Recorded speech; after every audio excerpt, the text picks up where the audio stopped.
Hello everybody! Welcome to I Love Sketchup, issue 43!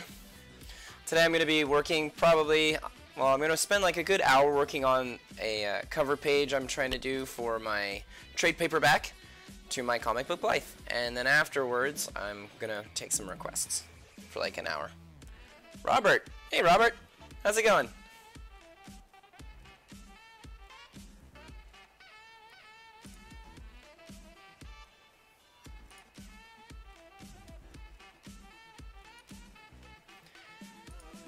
Alright.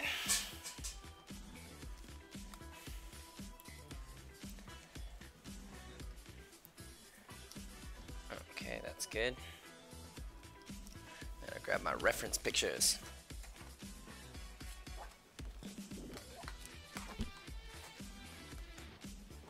First reference picture, Dom. My main character, well, one of my main characters to my comic. How about you? I am doing super well. Thanks for asking. I'm having a pretty good day today. Today's actually the first of the month, and I managed to finish enough pages to my comic last month, which was super awesome. Okay, so I'm gonna have one guy here, and I'd really rack my brain trying to think of like a good cover page for my comic, and I couldn't think of what to do. And sometimes I like to look at like references and different cover styles that people have done over the years to give me some inspiration.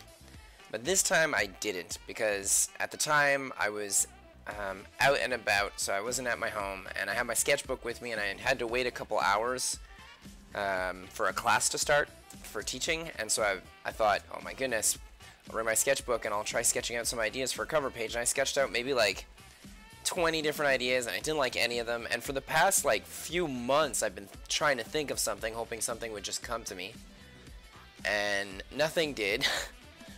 And then while I was sketching the other day, I thought to myself, well, rather than making my cover page feel like a comic book cover page, what if I made it look like the cover to like a video game? And then I got all sorts of like inspiration. And when I think video games, I'm thinking like covers to games like Blaze Blue, Disgaea. I guess those are the only ones I really had going in my head, but they're so anime, those games, that I was like, oh, that would be cool. So I'm going to have one body there like that. The other body will be here like that. And that'll be my three main characters. Then I'm going to have... maybe I should just draw my three main characters properly and start adding on in the background afterwards. So let's start with Dom.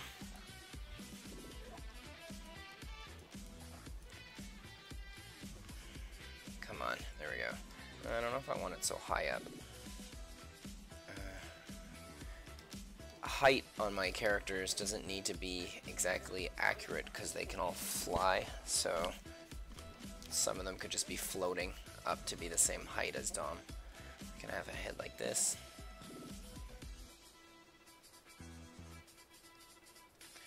Maybe bring his neck in here like that.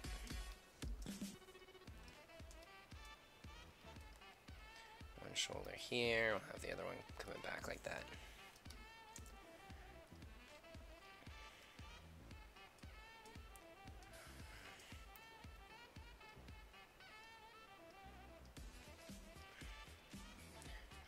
Maybe I'll put it a bit on an angle in his body.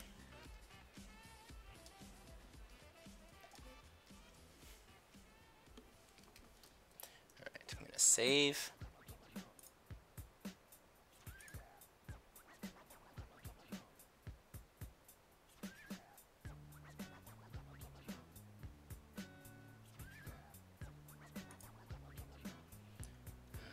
One here. There we go.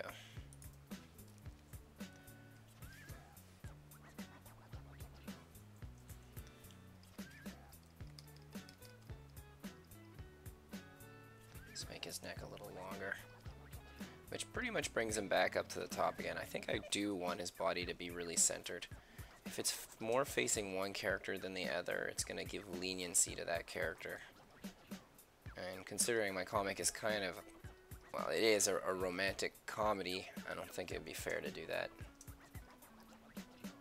Let's see, we'll have him standing here like this.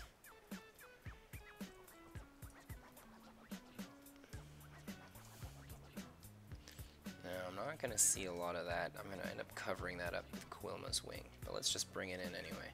I think I'm going to make all of it a little smaller. There we go. That's starting to look a little more accurate. My cat's doing something in the other room. I don't know what, but it's making tons of noise. She's probably just being cute.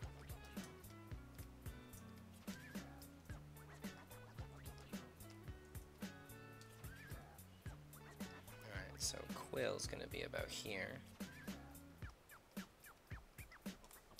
And Lori's gonna be here.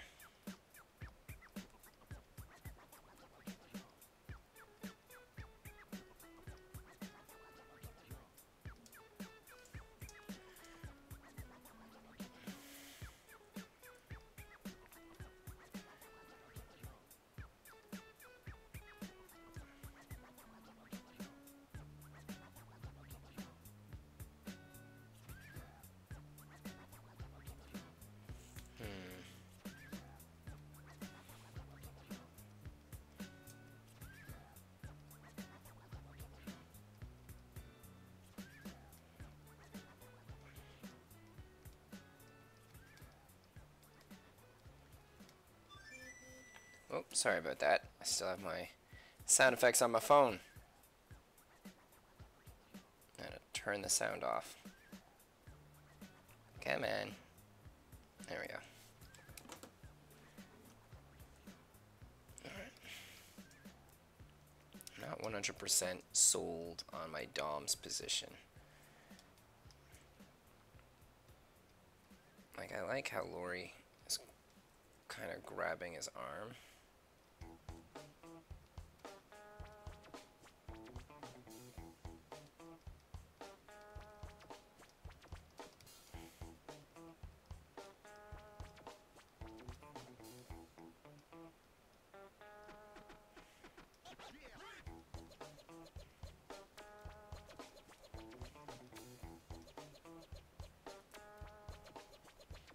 If I need to show her doing that. She does that pose a lot though. Yeah,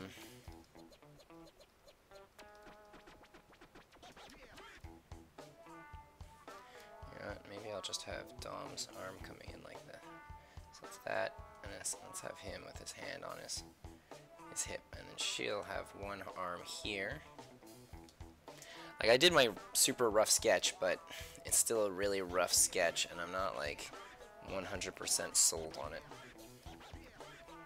And let's see, maybe I can take out all my main characters and put them side by side here. It might be a little easier to look at.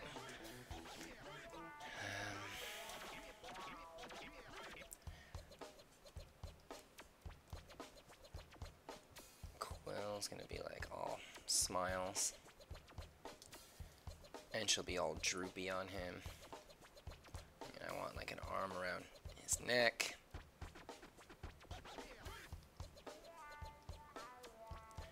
And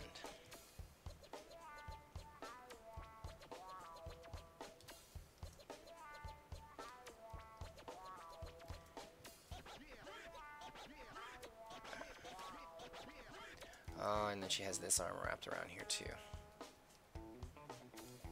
So one like that, one like that.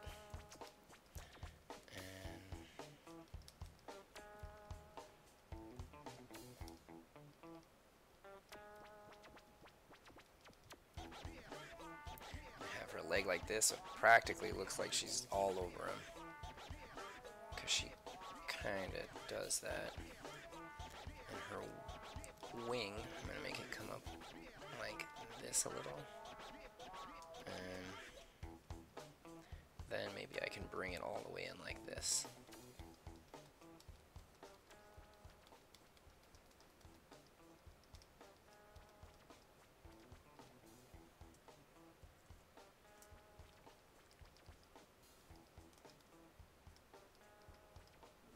Goodness, I'm getting tons of text messages.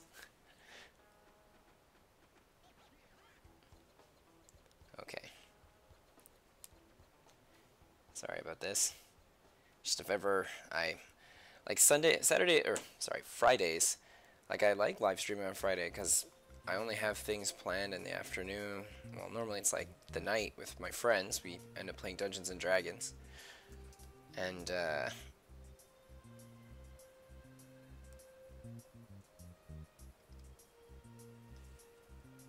hold on. She's all droopy like that. His arm's back there. His arm comes back here. So yeah, anyway, we end up playing like D&D together. And that's why last Friday when I tried to do my live streaming, a bunch of them showed up early, which I wasn't expecting. And so that's why today I'm doing it extra early at 1 o'clock, and I'm going to live stream till like 3:30. Well, 3, let's say, because last time they showed up at like 3:15, so. Alright, let's do it like that. Oh no, I'm going to leave that. I got to know where his pants begin, which is going to be about here. He's got like his belt, which is about here.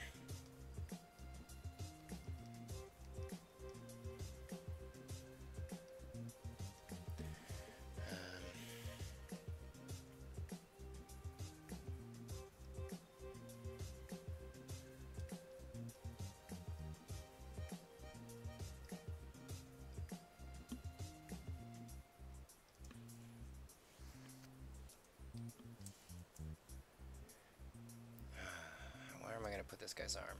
Originally, I had it on her back here, but then it looks like he's just too close to her. I could always have it so it looks like it's a little further away from his back, like he's like, okay, kind of thing, like 1, 2, 3, 4 fingers like that. So it won't directly be on her back, but it's a little ways from it. And this arm,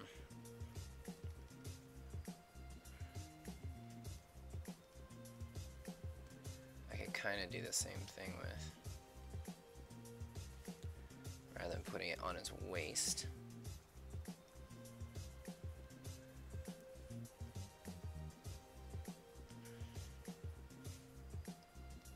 Bring that in a little more. Let's bring that in just a bit, and then this part here is where it would come out normally.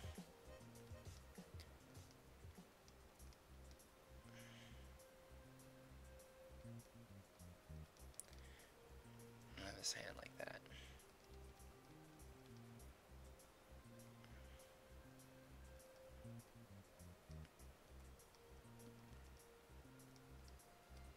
Now he does have his wings, so I'm gonna have one here and one here. But she's really like smooshing them down, which is okay.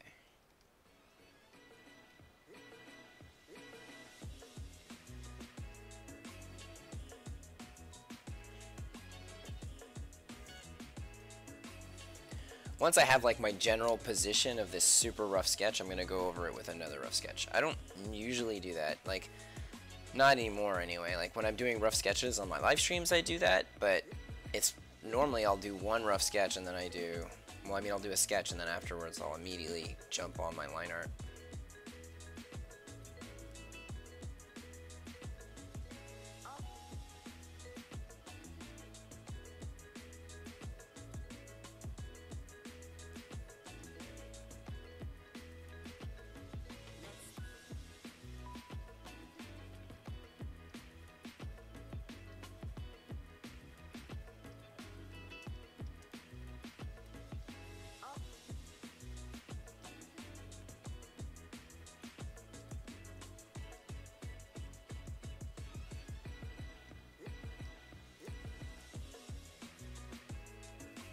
Just need an estimate of around where everything's going to be done.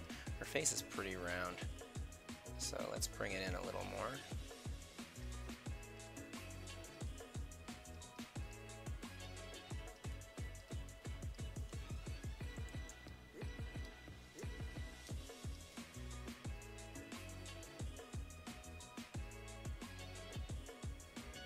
Bring that nose up a little bit. Let's put it about there.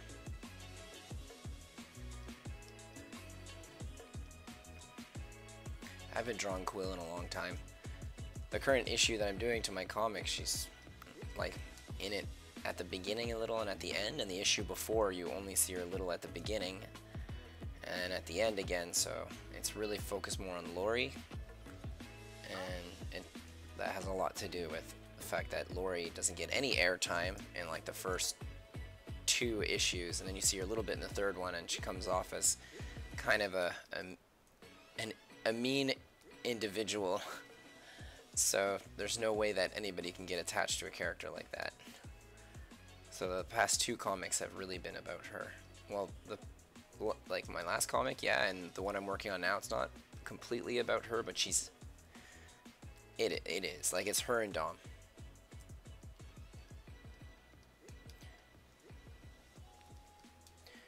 Alright, let's get her horn in there. Her horns. She's got one here.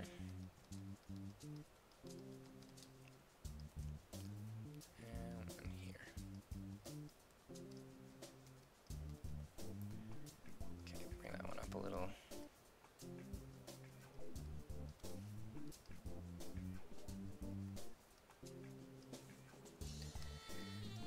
Man, this cover page needs to be perfect.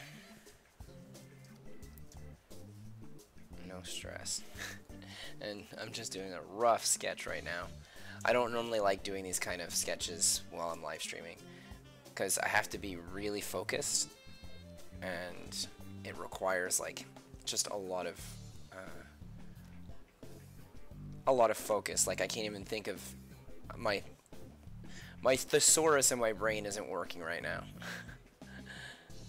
But it's because I'm using all of my brain to be able to try and think of the design for this thing.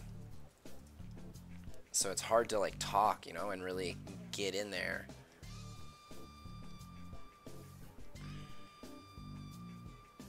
I don't think I like the, yeah, it's okay, because this one here will be up a little higher.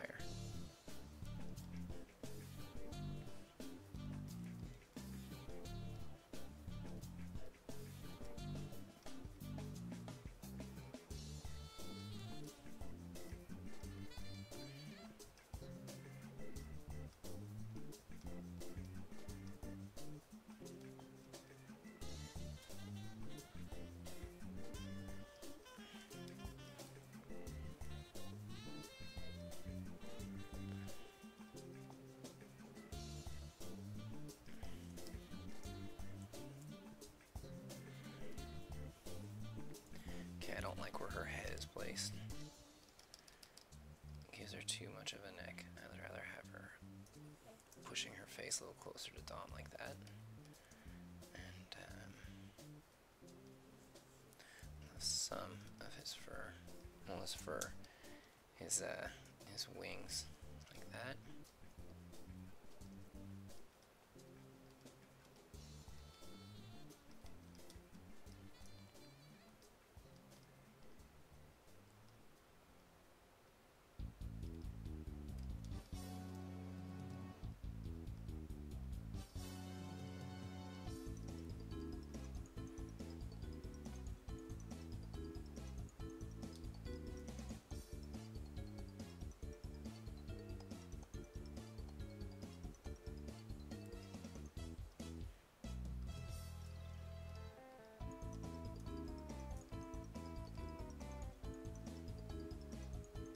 Something like this. Drawing his marks.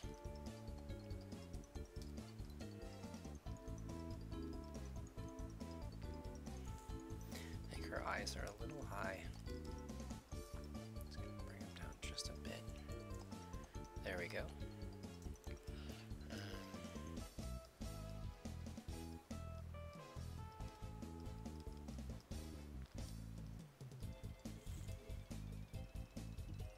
His head definitely needs a lot of work. It doesn't matter. This is a super rough sketch. I just have to keep telling myself that and just keep sketching it out, and then I'm going to do a nicer sketch on top of it because this is really, really bad.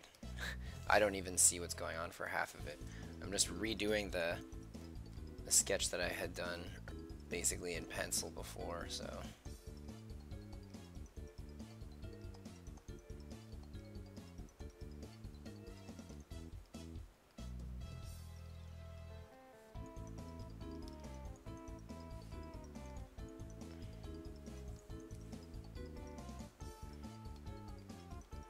His eyes are too far apart.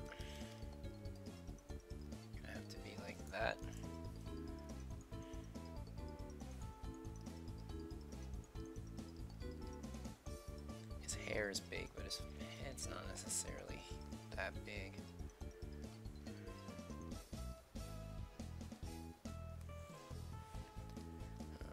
Let's try and bring that down.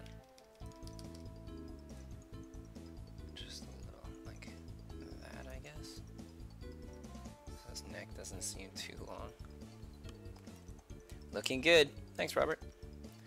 And then we give him his Super Saiyan style hair.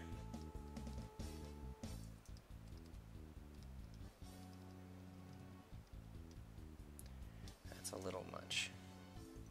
It's too Super Saiyan-y.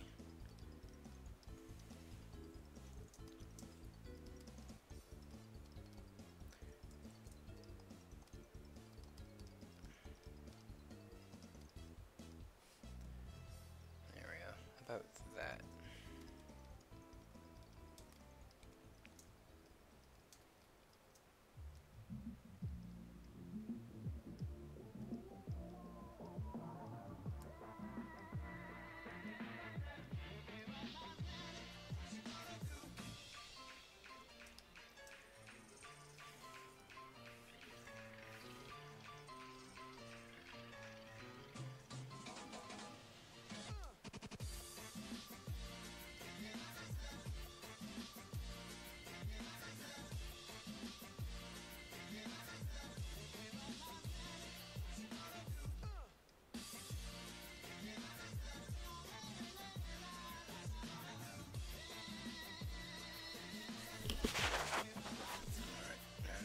Girl's hair.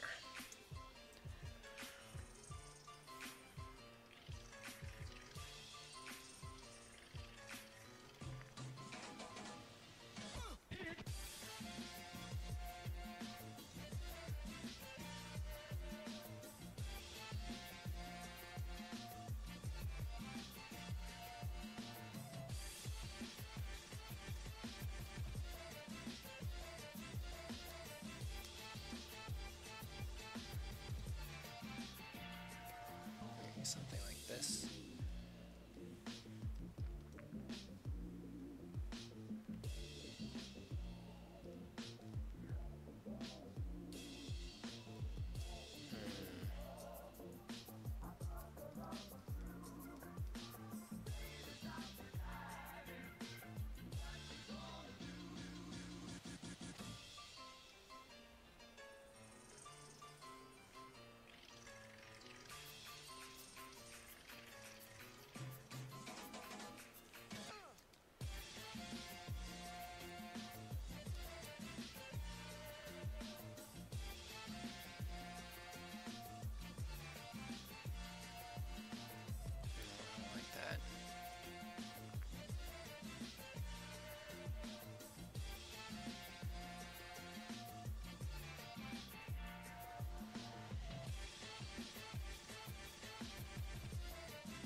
Man, my sketch is bugging me so much. It's so bad.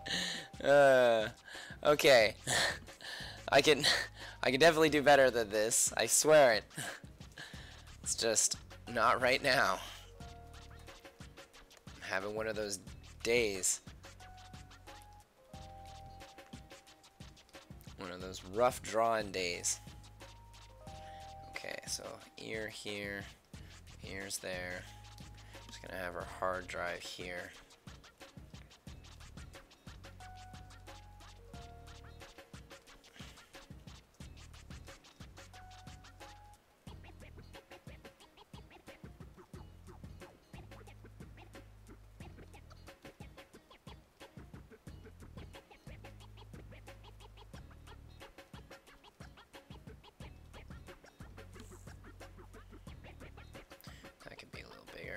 Same thing with him, he's gonna need his hard drive.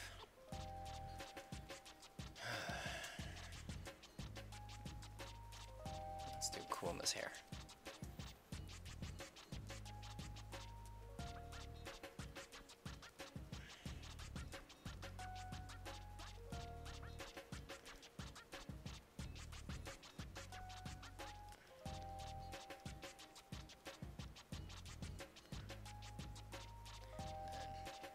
Three little attachments. We're just gonna have her pigtails.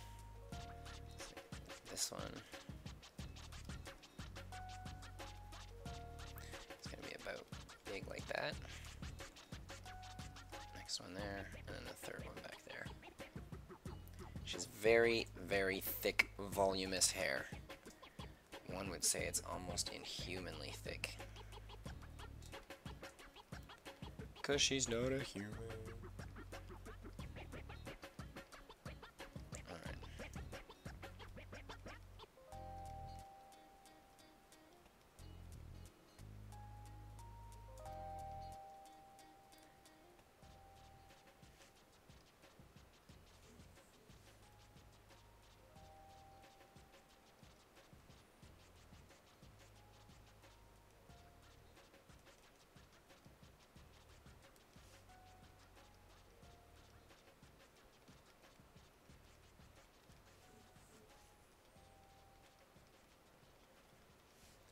Pretty long, so I'm gonna bring that down a bit. Have her wing still going like that.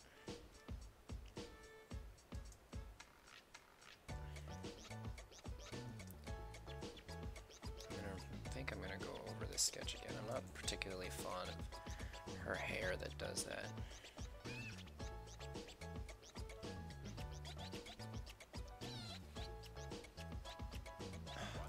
Eraser. Work with me.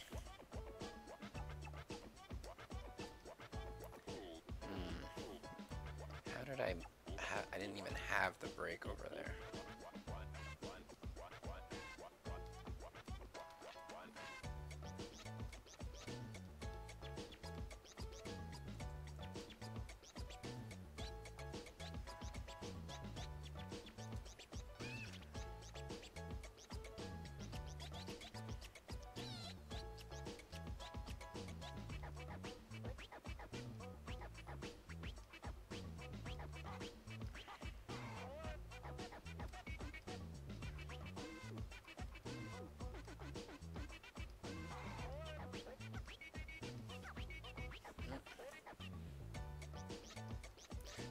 Something like this, I think.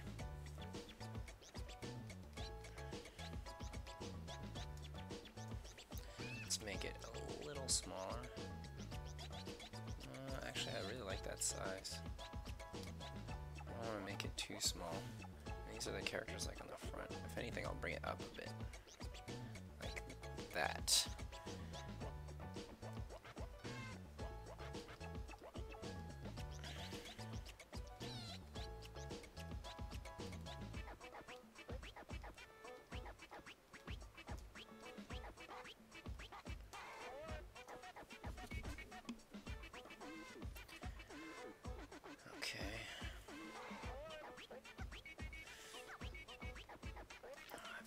In the front too. Should I just sketch her out? No, I shouldn't, because this sketch is so bad that I'm actually gonna hide the rough sketch and make this one my rough sketch. And I'm gonna just sketch on top of this one just to make my characters look a bit more like the characters they're supposed to look like. Save.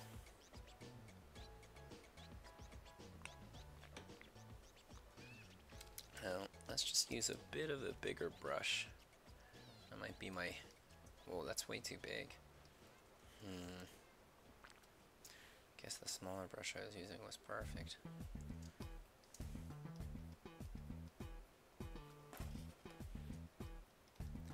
So I'll have like one eye here like this.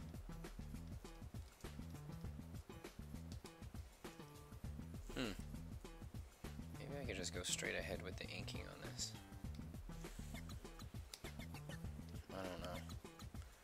I don't know. Let's try it just for fun.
Let's make a super nice circle using the circle tool.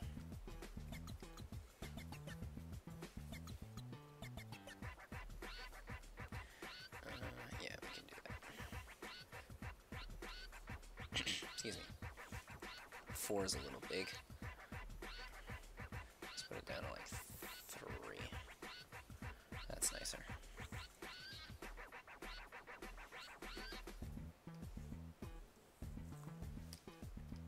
No, not yet.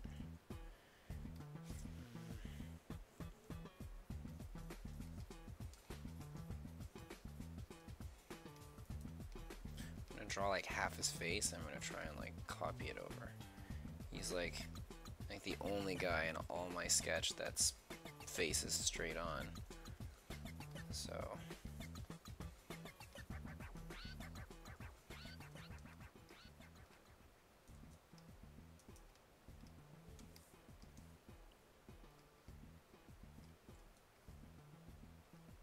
might as well draw half of it and then transfer it over. Save me as much time as possible before having to illustrate everybody else individually.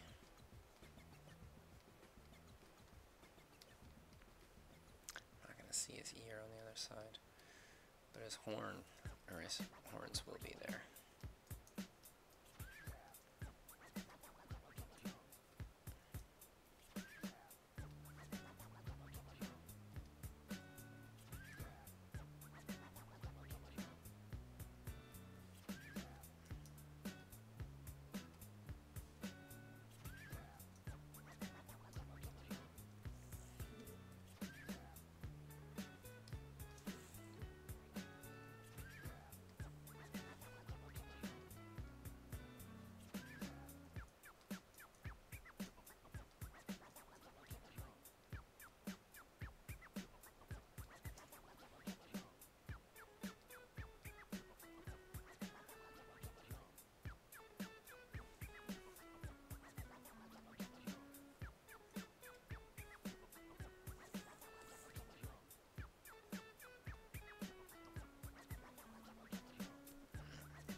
Looks good.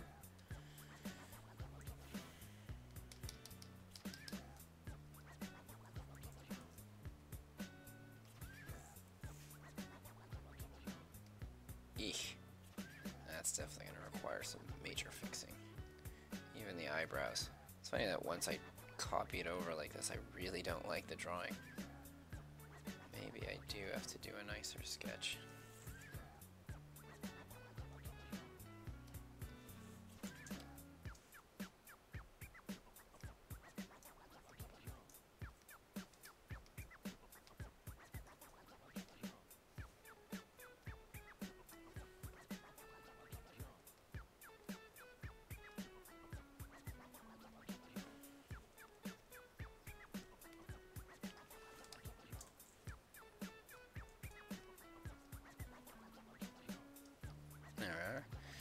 Yeah, these eyebrows bug me. They seem just kind of thick.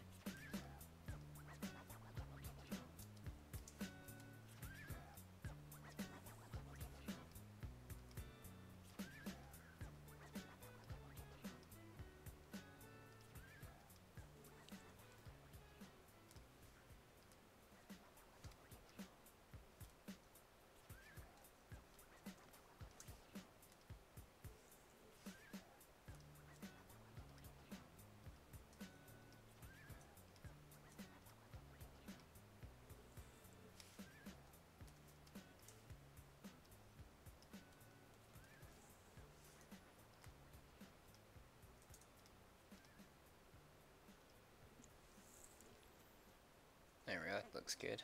Maybe I'll bring them down a little though. I think they're too high up. That's much better. Now the eyes are a little too small. I've been drawing things very anime these days. And I know they look like anime eyes, but they're just a little too small to really resemble the way I have him sketched out in all my other drawings. There we go, that's actually a lot nicer.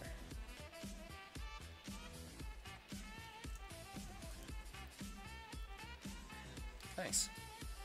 Alright, let's get to his nose.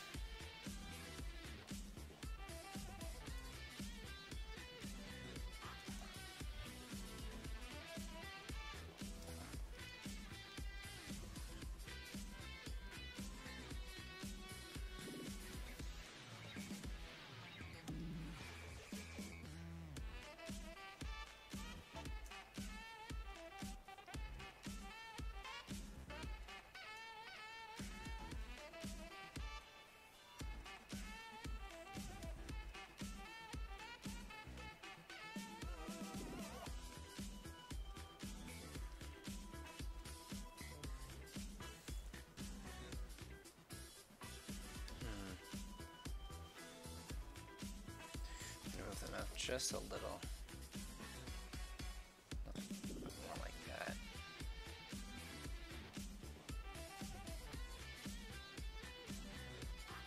This too, and actually I think I'm going to flip that.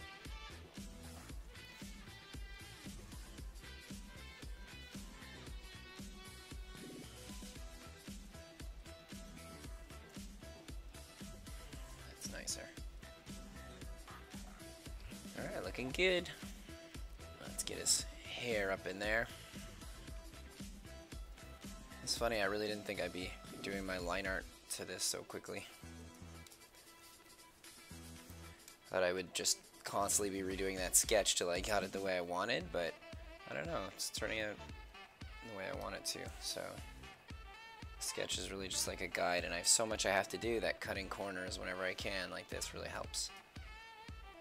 Because I do still have like 6 pages to my comic book left to finish, and that's just for the art side. I didn't have to have it all my text edited by a bunch of my friends because I can't afford to hire a person to do it for me. It's too expensive.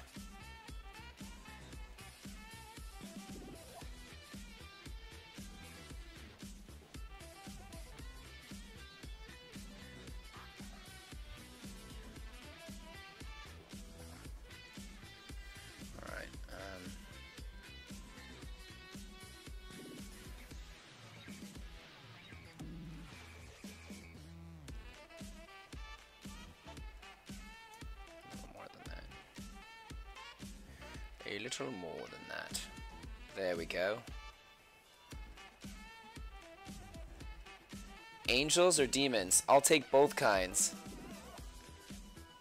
Actually, when I first made my comic, hey Flash, when I first did my comic, it was all about angels and demons going to like the same school together and learning to coexist. But as the years went by, I thought it would be cool to make it extraterrestrials instead. So it's like not an angel and it's not a demon, but it could be what humans would perceive as angels and demons. So like my angel characters are called Verlix, and my demons are called Macopians. And in truth, my Macopian characters, which are like the demon ones, I guess you could say, are all super, they're overly emotional about a whole bunch of things. And my Verlix they still have emotions, it's just that they're very logical in their way of doing things. So let's just say that they manage them better, but they have like goals, and they're very like, they're like bees. So they're very like, they're on track when they have things that they need to do or accomplish, whereas like the Macopians kind of go all over the place.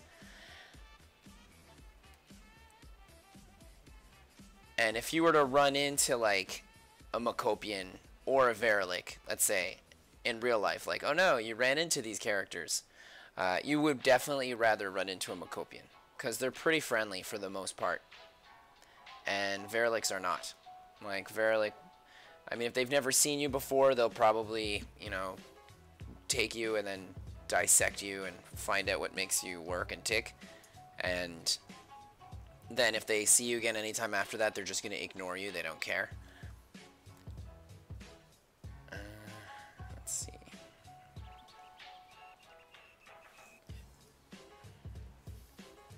But they're pretty volatile, Verlix.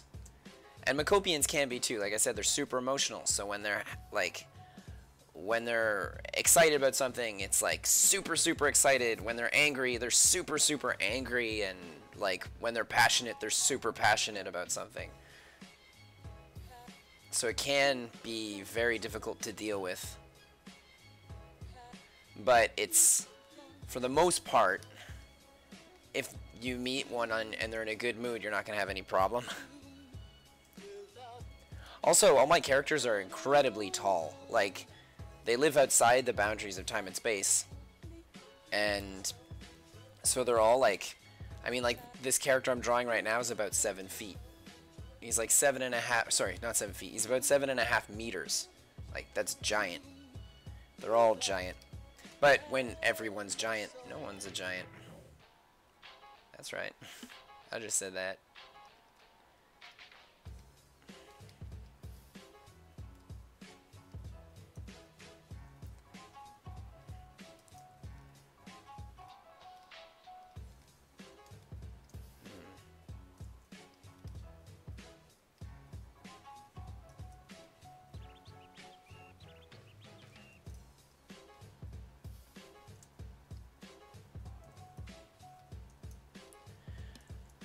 And I'll probably start doing like a request illustration in the next, let's say like 15, 20 minutes.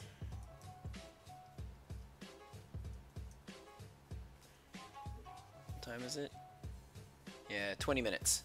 Once it hits 2 o'clock for me, that's when I'll start taking one.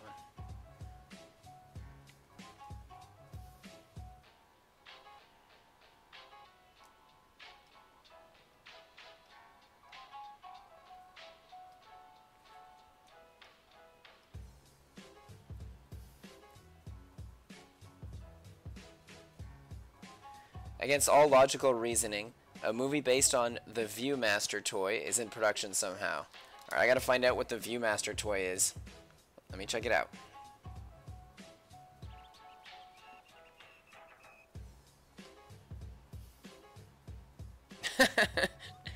Oh man. It's funny because I know what it is, I just didn't... Like, I know what it is visually, I just didn't know what it was called. That's hilarious. One, it's super hot in my apartment because it's so cold outside the past few days. I basically turned down, or I mean I turned up all the heating like crazy so that I can live comfortably because I'm always super cold. But now it's like getting pretty hot in here. What is it? There we go. Mine aren't. I'm gonna see his eyebrows. Okay, you know what I'm gonna do? I'm gonna scratch them out. Still make them visible so you get the idea of his emotional state. Because covering it up too much is not good. You can't really see what's going on. Kind of like, well, you wouldn't know how he's feeling. So I don't always get rid of my line art behind the hair. Sometimes I usually do, actually. I usually do. But it's because I'll draw it in a way that you can see how he's feeling regardless. Okay, so right off the bat, looking at this, I can say that his hair here is way too much. It's coming out just way too much. Let's go like this.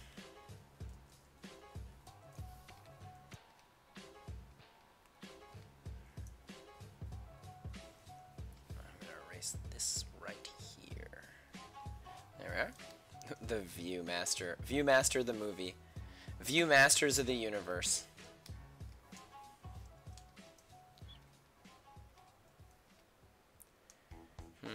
Doesn't feel like him now, though. Curse is. What am I gonna do about this strand of hair?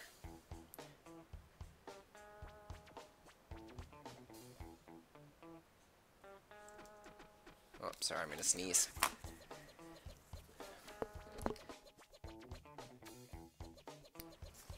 Excuse me. I put my mic on mute for that.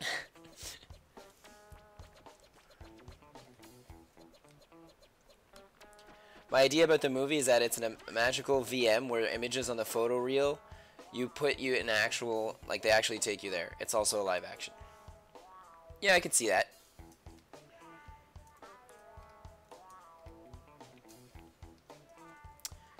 curses. Why am I having so much trouble with his hair? The right side seems... Well, his left seems good. Maybe this just needs to be higher on this side.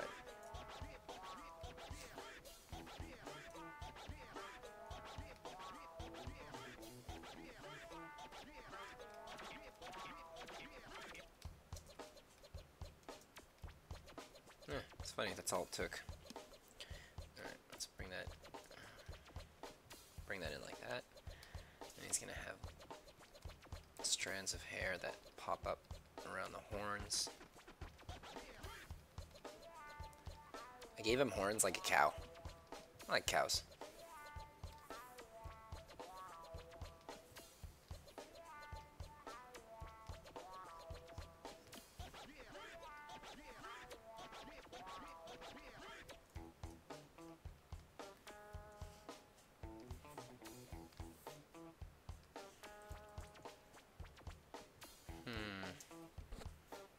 Something feels off to me.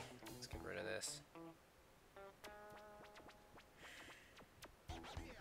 It's got a lot of chin.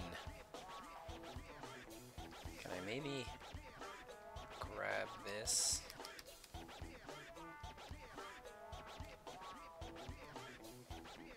Bring it up just a little. Oh no, I want to leave his mouth and his chin piece there. I just want to bring this up a little, see how it looks.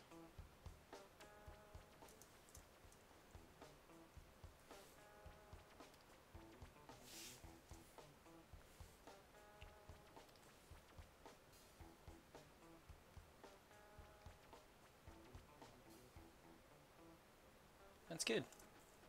It makes him look a little younger. Which is what I want. I mean, he's only in his 700s after all. But in my comic, they mature very slowly. So, 700 is like equivalent to somebody that's probably like 17 or 18 years old. Mentally.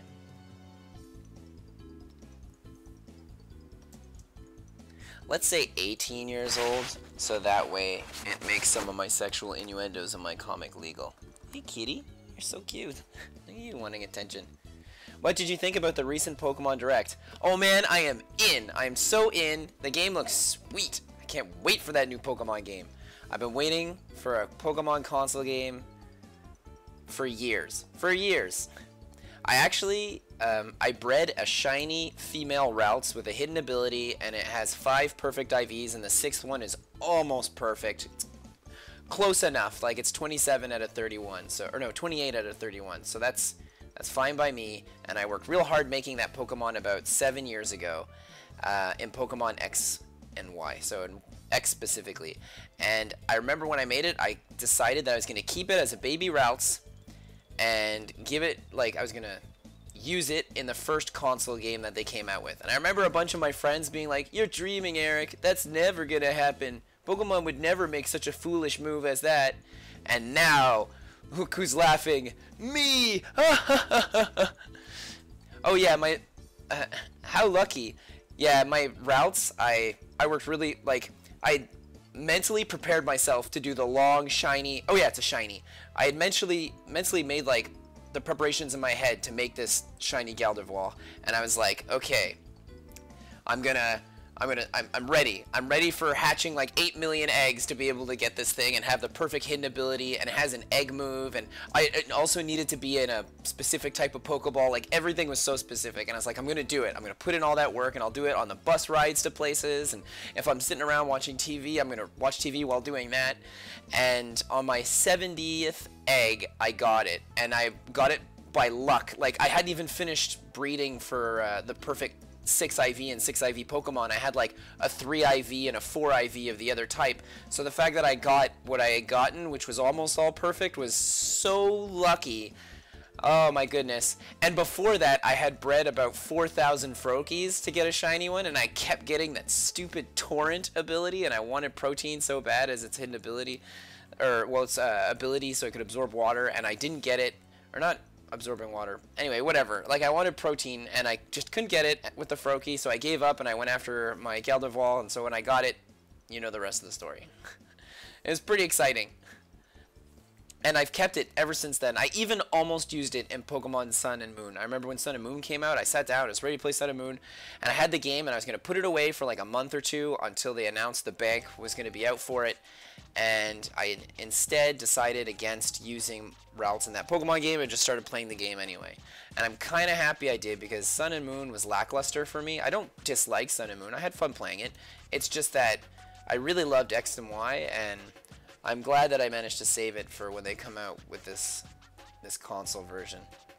So I'm super excited for the console version. There's a few things that I found like weird, like why is it that in this Pokemon game you can't have your Pokemon follow you around like in Pokemon the Let's Go games? I mean, they should 100% have let that Pokemon follow you around. You should be able to fly on your Pokemon. Like the things that were in Let's Go that were really good should have been in this game for sure. And plus, there's not a single person who plays Pokemon that doesn't like having their Pokemon follow them. Like, everybody loves that. So why wouldn't they always do it? Like, it's not... Anyway, so I thought that was weird. And I thought, like, random encounter, like, battle encounters is another thing that I was kind of like, oh, because I never played the Let's Go games.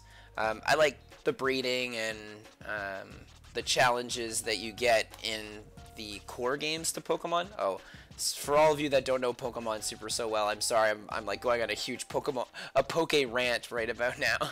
I love Pokemon so much. So anyway, like, there's so many things that I love about the core games that I didn't end up playing the Let's Go ones, but there's tons of things in the Let's Go one that I thought is awesome. Did they literally confirm that about the not following? All I know is that we only have a showcase. Yeah, it is just a showcase. It's true, maybe you could have them follow you, but I feel like that's something that they would have showcased. Like, you see the character running around doing all sorts of things, and I mean, having your Pokemon follow you is pretty big. Like, they showcased it when they showcased the Let's Go games, so that's why I figured.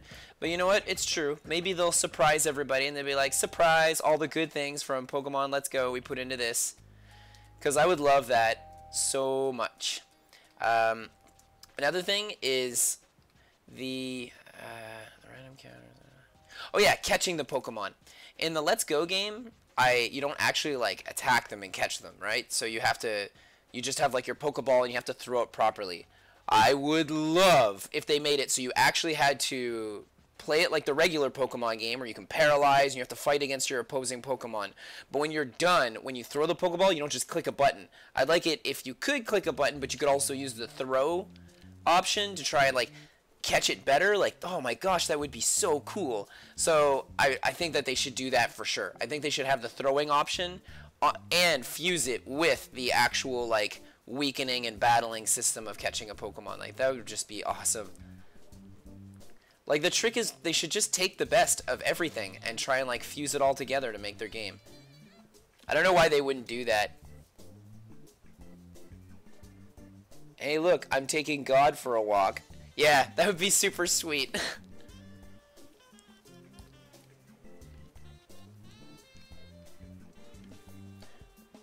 Alright, that looks about right. I feel like Dom's eyes are ever so slightly a little too separated. Alright, let's grab this one and just move it a little.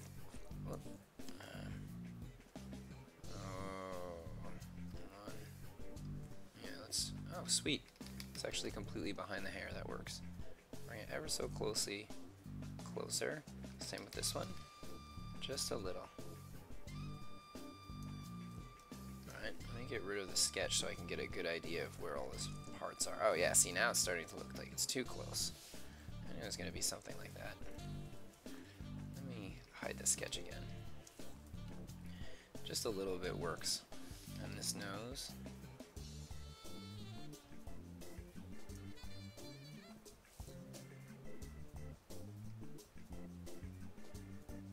Bring it up just a bit. I mean, this is going to be the cover page to my trade paperback, so it's got to look perfect. Oops. There we go. I've been wondering, when you throw a Pokeball and it wiggles, why doesn't a trainer just walk up to it and hold the lid shut? 'Cause that would be animal cruelty. Nothing else in the game is animal cruelty, though. Like the beatings and the fights, that's all part of the world that they're from.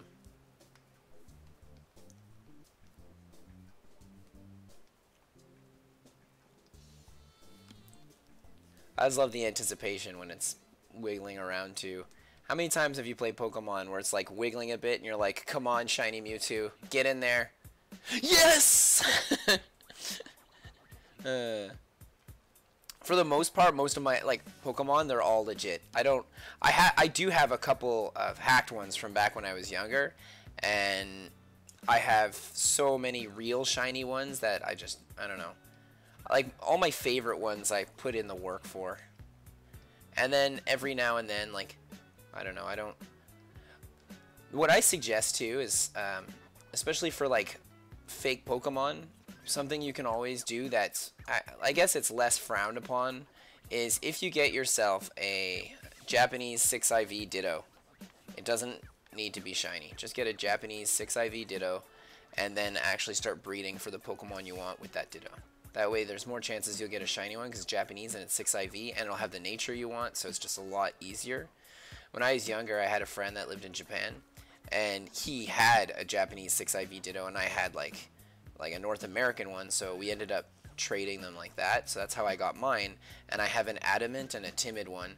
But when it comes to breeding other Pokemon that aren't adamant or timid, like let's say I want to build stallers, like Pokemon that just like poison and slowly chip away at your opponent, well, it's a lot harder to do. It's just that I do have some friends that have hacked Pokemon before, and it kind of sucks because I work so hard getting mine. And then I have some that actually got the Dittos that way, and I never complained about that. I always figured that was fair trade. Because you're still going through all the work.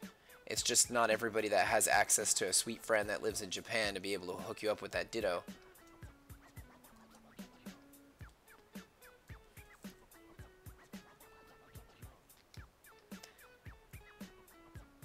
But I guess everybody has their own fun.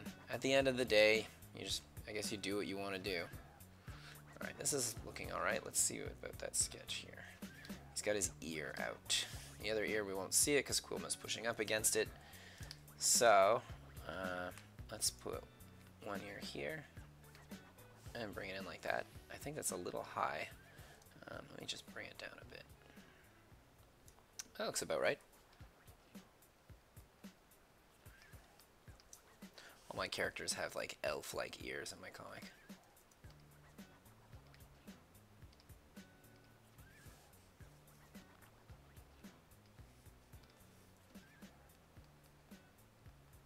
When I was younger, I used to love an anime called Record of Lodos, and it was basically like a Dungeons and Dragons anime. I mean, basically, it was totally that. It was so awesome, that show, and there was like an OAV and a TV series, and they were both super good, and there was like some spin-offs, and I haven't seen the spin-offs, but I really want to. They look amazing.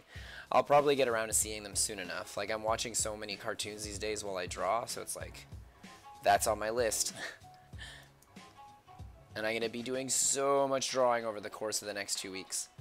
I normally teach drawing lessons to children at schools, but because it's March break for the next like 2 weeks here in Quebec, Canada, I don't have any schools to teach for 2 weeks, so that means I'm home all day. So what am I going to do? I'm going to draw. All day, every day. Now let's see here. Alright, that's a good ear.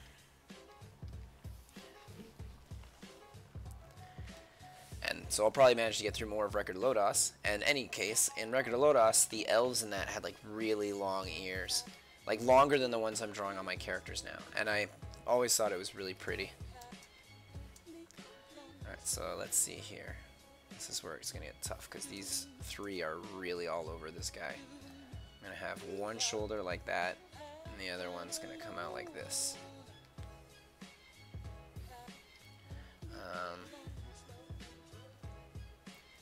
Bring that in like that. Bring that in like that.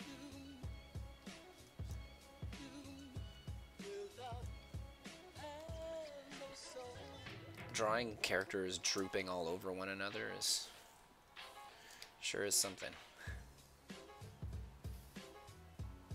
Like even my comic I'm doing now, I don't do it very often. Like a lot of times my characters are distant from one another, so they don't necessarily come in contact with one another.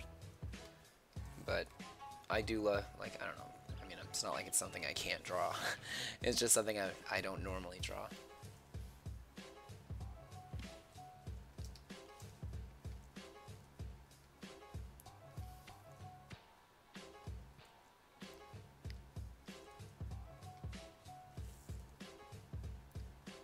Alright, that's definitely going to need some rework, but for right now, let's just get the hand in there.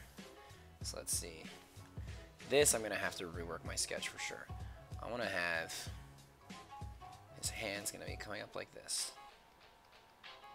It's coming towards us. 1, 2, 3, 4. And he's got his thumb that's going to be down here. So for his thumb, let's make it come out like this.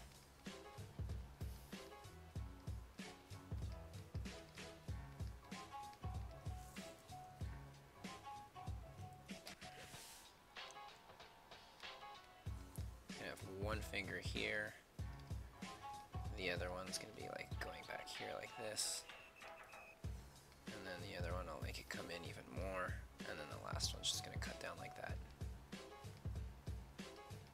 It's definitely going to be larger, and I'm going to erase his thumb because I actually don't like that. It's too big. Like the whole hand is too small, but I'm going to fix that later. I'm just trying to get like my base sketch idea out there. Let's make this much bigger. That might be a little too big.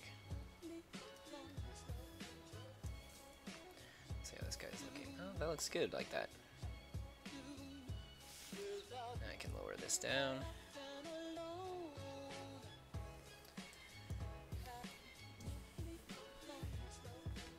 So, who are your favorite Pokemon of all time? If you have a Pokemon that you're like, it's the real world, and there's a magical genie that can give you Pokemon, and let's say he can only give you 3 Pokemon. Which 3 Pokemon would you take? And which one's your favorite one?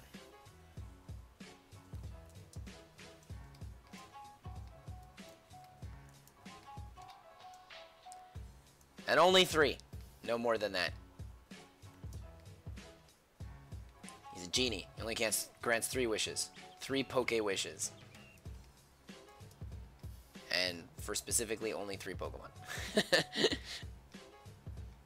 Because a whole team makes it, I don't know, it's different. If you could pick a whole 6 Pokemon, it's too much. Gardevoir, Magearna, Arceus. And ask the latter to make the other ones on my list. Yeah.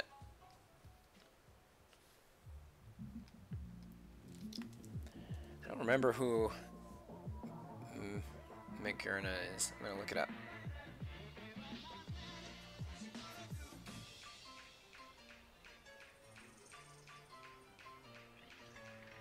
Oh man, I missed out. I don't have a Magearna. But she looks super cute. I love like the whole clock thing. Yeah, that's a really cute Pokemon. My legendary Pokemon would be for sure Genesect. I think Genesect is so badass. I love Transformers, and he's a transforming Pokemon. I'd ride him around like a skateboard, but he flies, so I'd just be like flying all over the place. Time to get to work.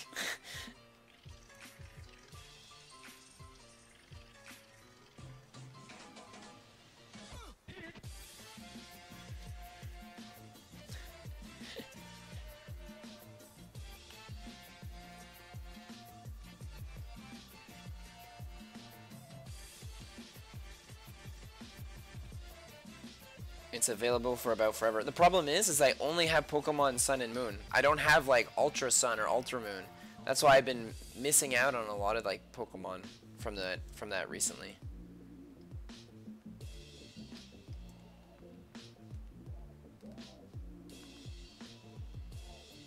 I think that Pokemon's really a nice looking one. But yeah, for me it's Gardevoir 100%. That's my favorite Pokemon. and the shiny one specifically. And if I could choose Mega, then I would go with Mega Gardevoir shiny.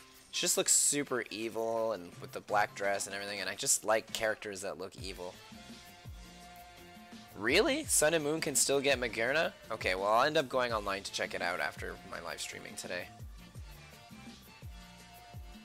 I didn't even know that, in fact, the QR codes were developed to be scanned by that. I didn't even know that. The more you know. I'll have to look into it after this, because I definitely would like to get that Pokemon.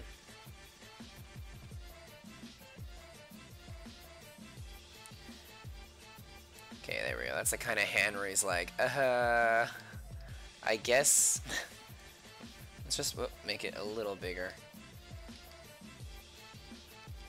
Ever so slightly. Doesn't need to be that much bigger, but just a tiny bit. But yeah, I'd take Gardevoir for sure, and then after Gardevoir, I'd take Genesect. And I'd actually want a regular Genesect. I like the shiny one. He looks awesome, being all red. It's just, I love purple, and him being purple is cool, and it plays into the Transformers thing. You know, purple, Decepticons are purple. I just think it's sweet. Let's do that like that. Oh, that's what I wanted to get rid of.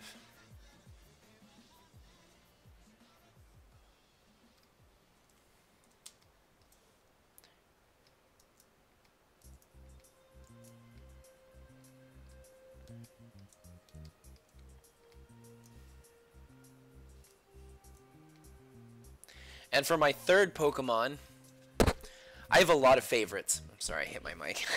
I have a lot of favorites. I'm not sure which one I would take. First and foremost, I love Gengar. They made different QR codes for different countries. The ones foreign to your system region won't work. Well, I'll check. I'll check it all out. But yeah, I like Gengar a lot. I feel like I would want a Gengar. If not Gengar, an Aegislash would be so cool. And I'd want it to be a shiny one as well, because, come on, Red Blade looks super evil. I love all the evil Pokemon characters. Okay, so this actually looks terrible what I'm doing right now. It doesn't even make sense. But the connection piece originally looks good. Like, without adding anything like that, this kind of works. Maybe I could just make this come out a little more like that.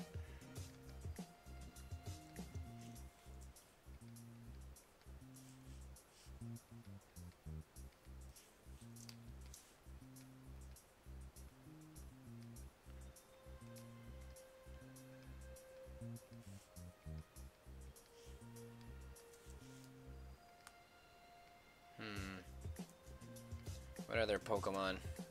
Yeah, I don't know. Don't ever ask for a Magnemite or its evolutions. They'll fry everything in range. Oh yeah, that would suck. I'd like an Electrocute. Or what's his? Dang it. Well, we'll just stick with your Magnemite joke. That one works the best. Shut up, Eric. Can't remember all 151 original Pokemon for some reason. Put on the spot. Alright, let's put that going up like this. I think that's going to look better. It does. Now what I'm going to do is I'm just going to create a couple lines. These lines are so that I know where to put certain shading, and I know that I'll be able to, they won't be super noticeable either when I'm coloring in, so it's okay. It's going to be okay. There we go. Let's do it like that. And actually this should come like this, and then there should be some back there. Like that.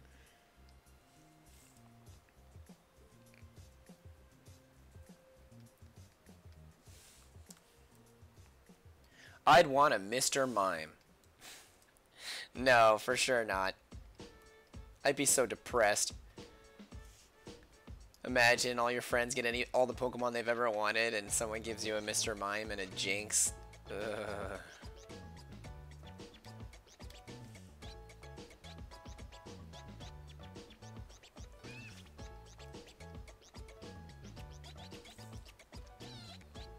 Okay, that's about right. Let's make this finger here come out a little more, actually. My friend likes Metagross. He likes the flying psychic robot theme. Oh, it looks super cool. I like Metagross a lot too. I have a Metagross. Like when back in my Pokemon X days, I went all out and I started making super teams of all like 6IV, perfect moves, and all that stuff. And I made a Metagross, and Metagross is cool. Even like has Beldum and everything like that. Like before he evolves into Metagross, he looks so cool. I would like a Dragonair a lot too, not a Dragonite. I just like Dragonite so much. I'm not a fan of Puff the Magic Dragon, but I love Dragonair. Dragonair is such a nice looking Pokemon. I think this hand needs to be a little bigger. Still, I don't think it's big enough. But Dragonair looks really good. I always really like the design of that Pokemon.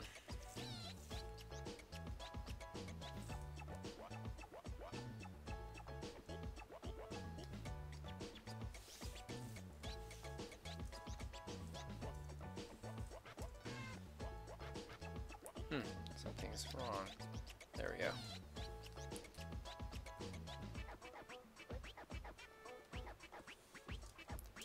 He told me that during Ultra Moon, he got angry trying to catch a Beldum that he found and caught a shiny Beldum by accident.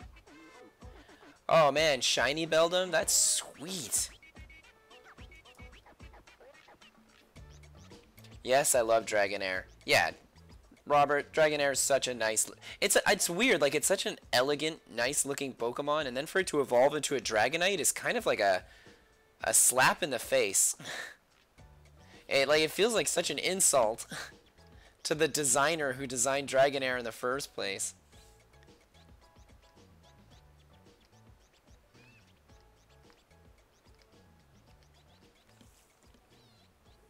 Oh, I like Misdreavus a lot. So, I'd take... Oh, dang, Misdreavus is a sweet Pokemon. Because I have a shiny Misdreavus and a regular one, but I prefer the regular one over my shiny one. And it has, like, egg moves and everything, and it knows, like... Oh, man, Misdreavus is a pretty cool Pokemon. So true. Now he uses it to conquer the battle tree with his Metagrossite. Yeah. Yeah, Metagross is just awesome. Alright, let's see here.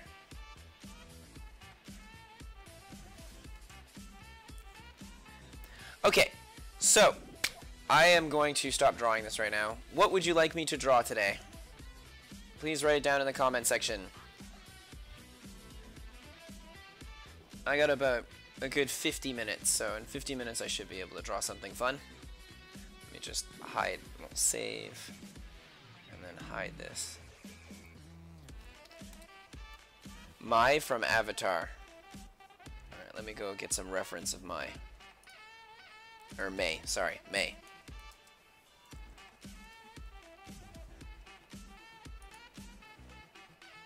Oh, perfect reference.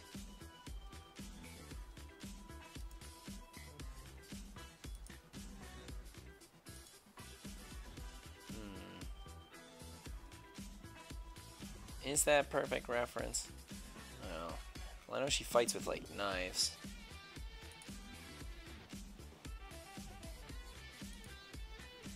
Okay, hold on. Let me put that up here.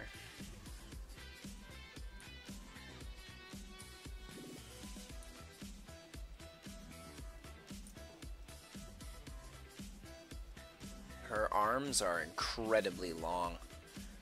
I'm going to use this picture too. I'm going to have two references of her in this run because this one shows her knives.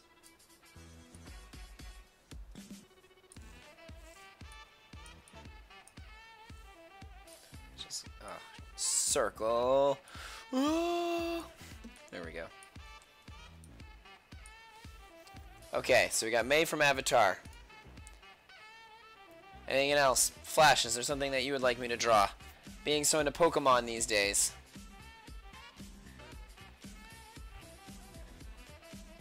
What about that Pokemon you had mentioned before? Magearna. Magearna's pretty cool with all the clockwork.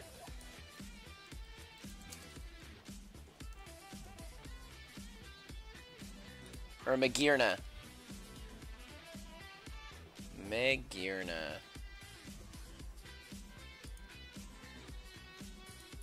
This Pokemon's so cute.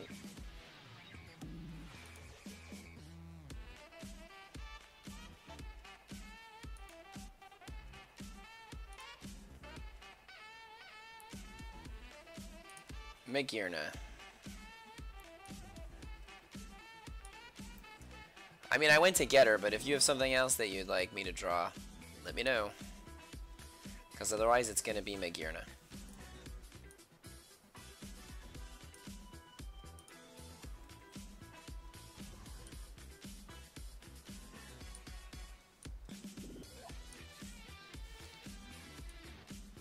There we go.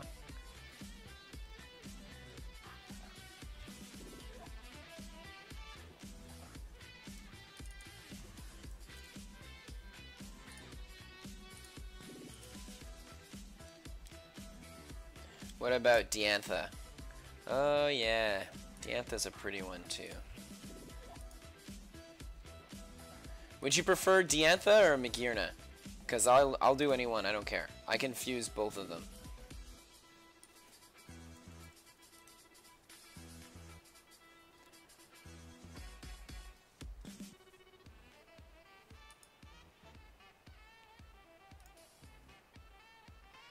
Copy image.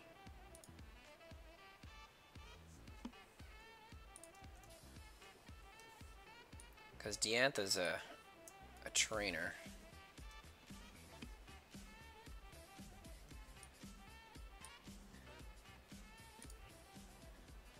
Either, but it's your choice. Well, I'm impartial. I like both of them. I like Magearna because I like the fact that it's not human and it's robotic. So that gives me some playroom. Let's do Magearna. I was kind of excited about that in the first place. Like when I saw what she looked like, I was really like, what? This Pokemon looks awesome. Alright, now let's see.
Excuse me.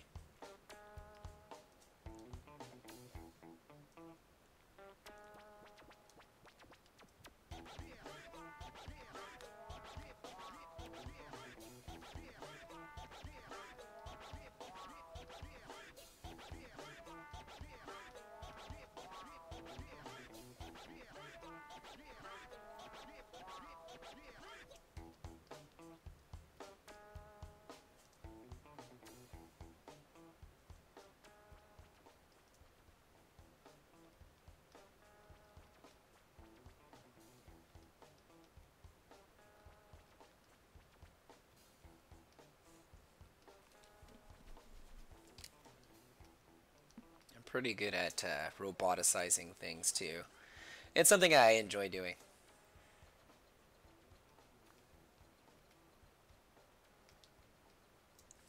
Okay, let's put it a little more on an angle, like this. And just look at her eyes real quick.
Is that just like a couple of robot-y looking lines on her face?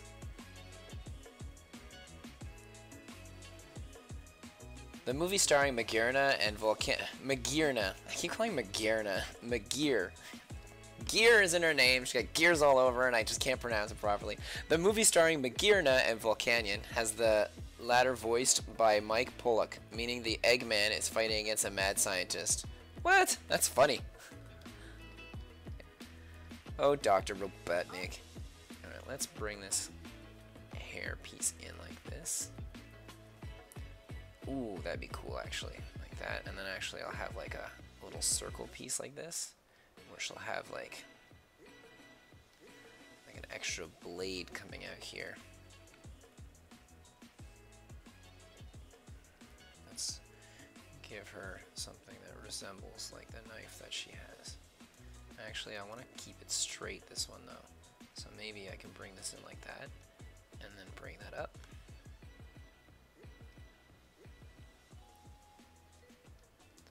Like that. And then she'll have the same thing here. The circle going into the knife.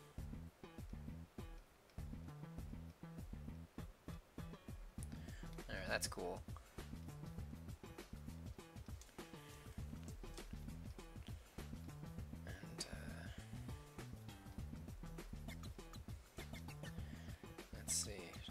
These big shoulders, but she's got like the real samurai style clothing going on. Let's see here. I'm gonna save, and let's attempt to get the samurai clothing in order, mixed with like this kind of look. First, let's just do the chest actually.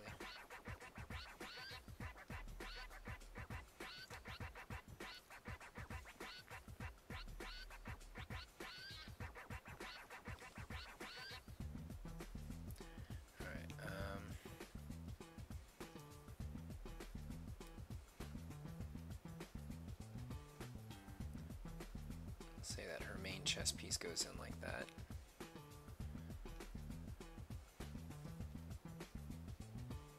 Up top, I don't want it up top. I don't like that. I'm gonna put it more on her stomach. Alright, let's redraw her breast. Bring that in. Get that curve in her back. Really strong curve.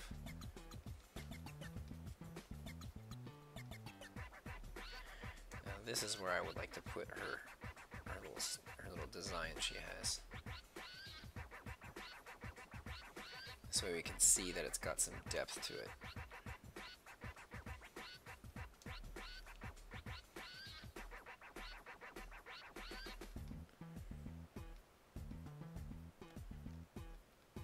Bring that one way in like that.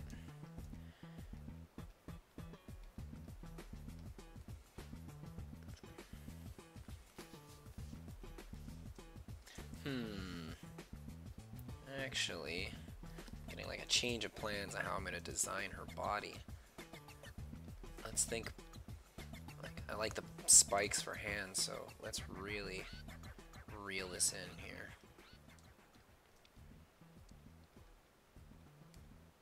Do something like that. This comes up like that. This goes like that.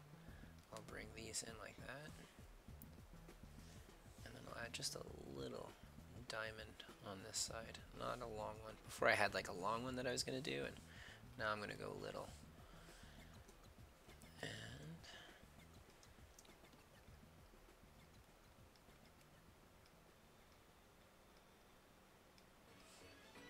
let's do this to give it more of that robotic feel.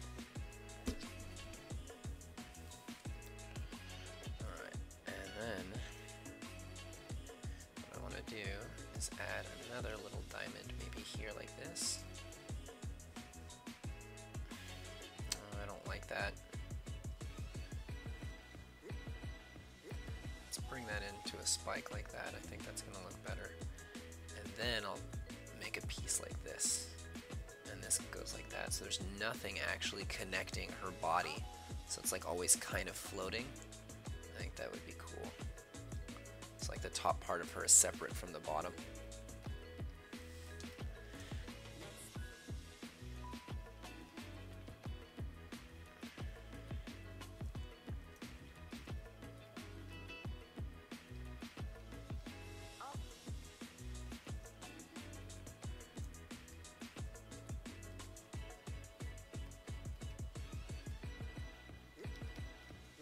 I like to make my drawings as dynamic as possible whenever I can.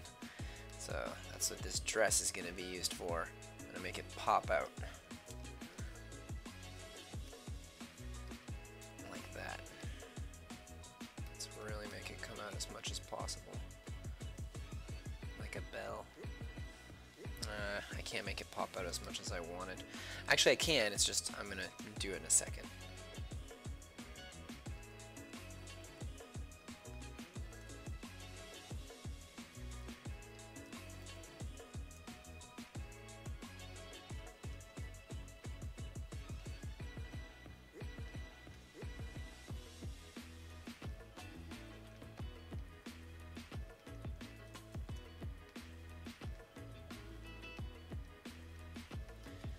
Let's do something like that.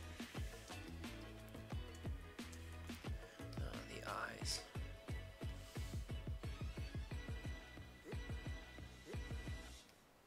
I'm going to end up doing something like that, but out of white, I believe. I'm going to make this going in.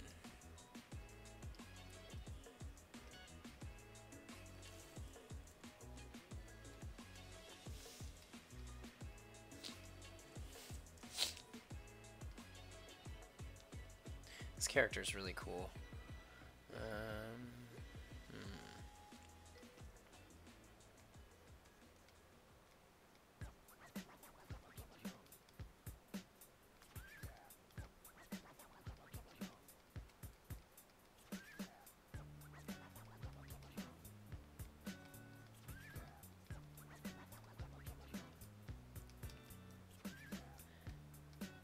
She's wearing a hakama in comparison to this person who's wearing a dress that has a shield on it.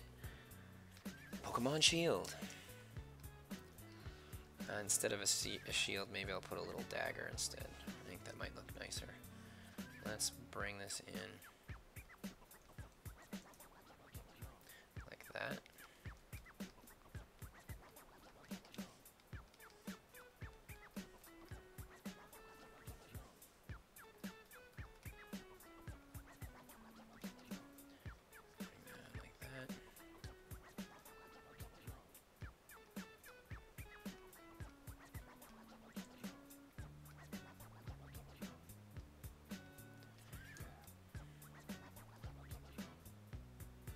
Actually, what does the Avatar Fire Nation logo look like? I'm gonna draw that.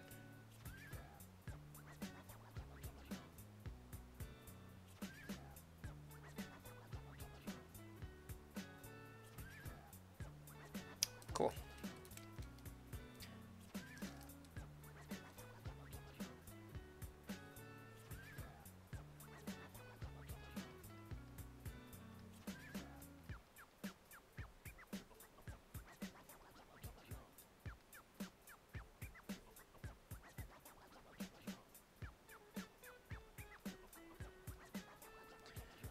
There we go.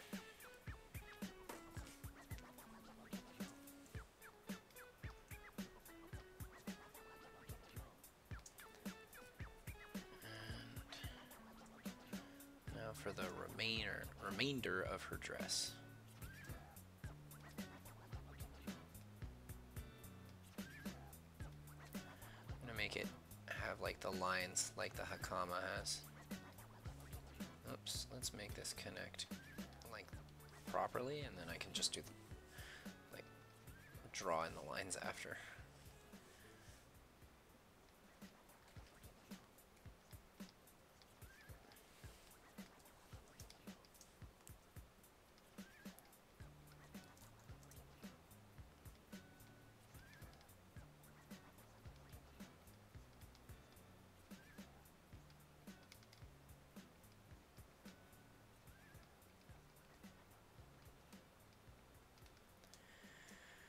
There we go. And front of her dress, let's actually connect this to the middle. So this is going to come out like this instead. So it feels just a little more like the hakama. Now,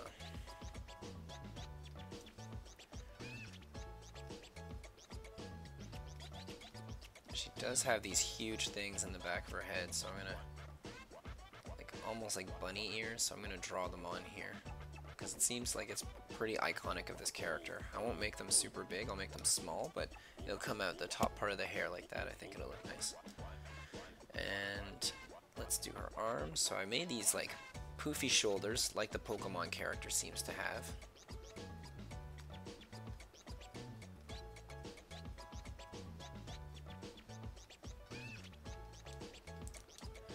And then she fights with knives, this girl. I think I'm gonna make them not connect as well. I think that's cool when things don't connect perfectly, or when they float around a character. I always love that design.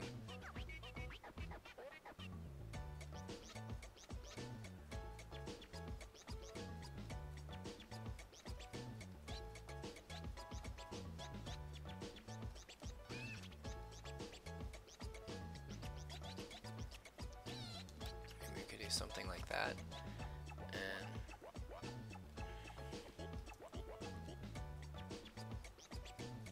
then on the other side,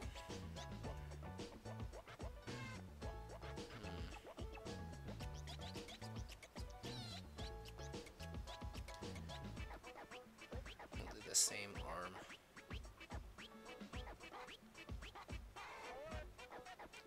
It's going outwards like that.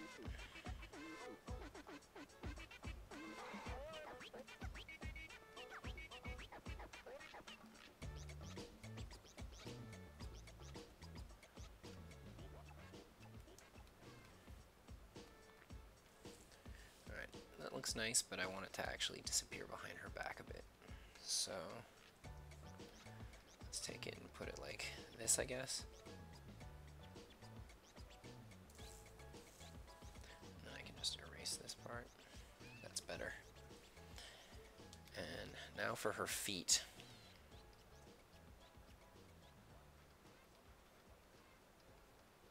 She's gonna have one foot like this.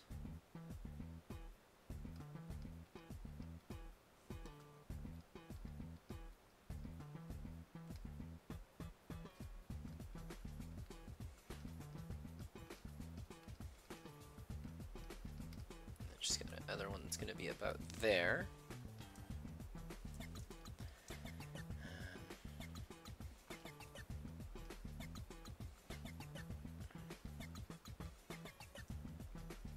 These ones I'll actually make like connecting.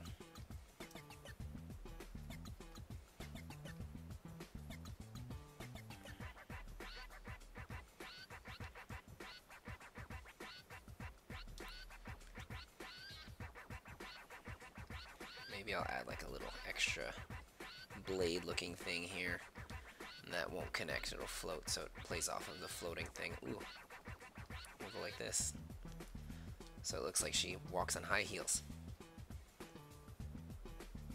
They're like floating little high heel pieces. So her feet never touch the dirty soil.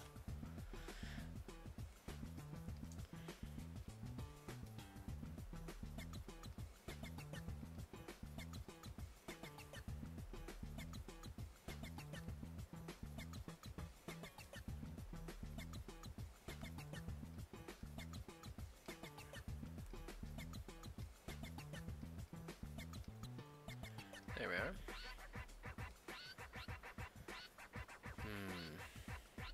This is starting to look pretty decent. Bring that up like that.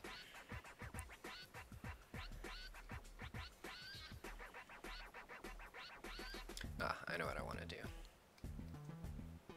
I'd like to, okay, I'm going to make another layer, and I'm going to add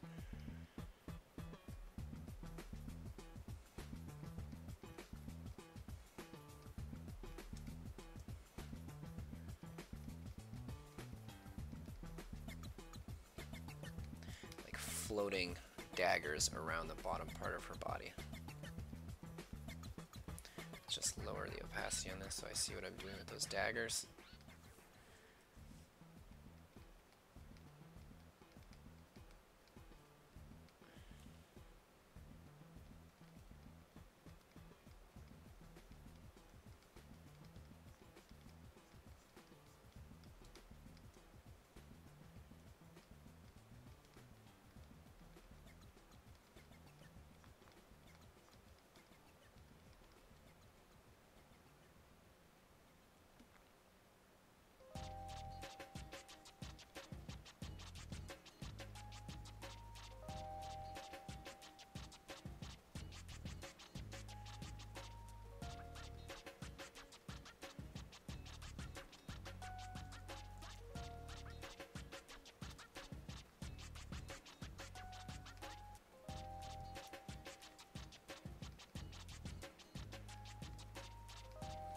There we are. I just have all these little floating knives around her. And I'll add the circle, or well, the like ellipse. Anyway, I'll add that on all of them, all of her looking daggered things, because I think it looks nice.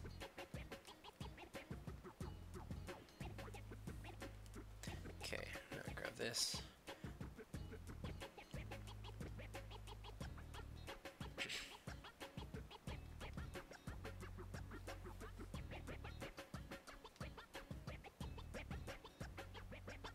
Good.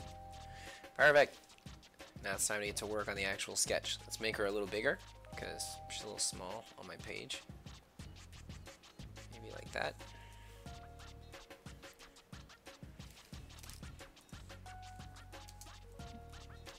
And I'm going to write the name down. It's May X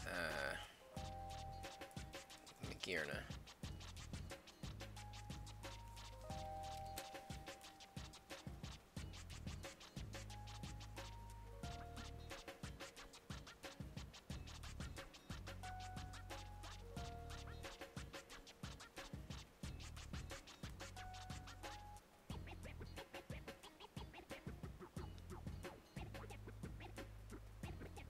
What's this? Oh yeah, right. Boop. Wrong. Let's lower this down and then do like a nicer sketch on top of that. Although that sketch is looking pretty good. Like I almost kind of want to just clean that one up. No. I'll sketch on top of it. Doesn't bother me.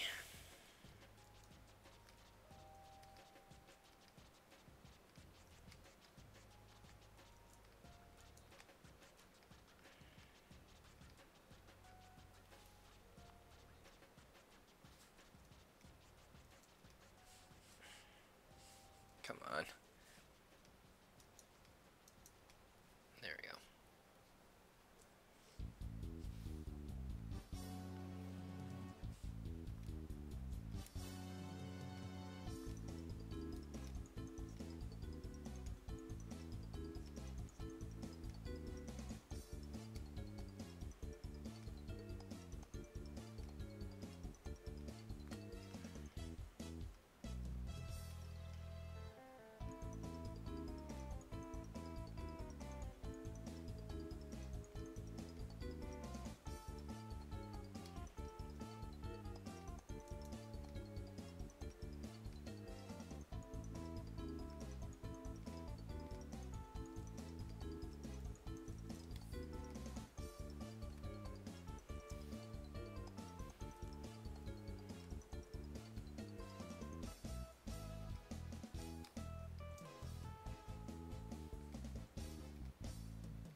let's just leave it at this.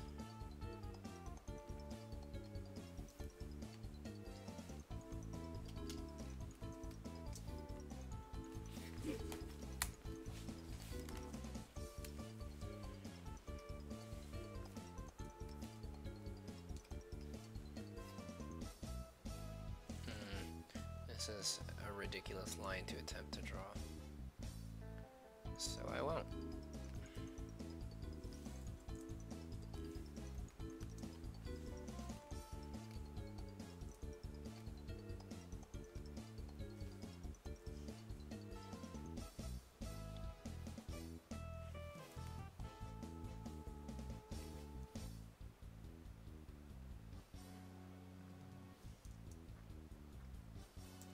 There we go.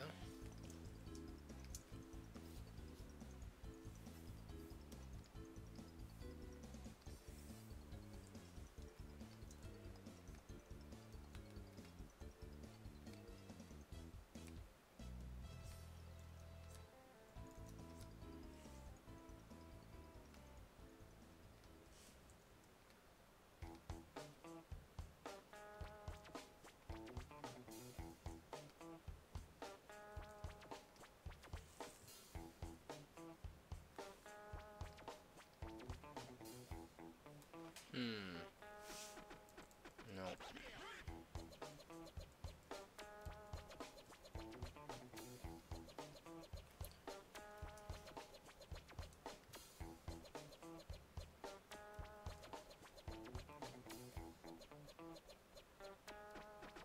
That's better.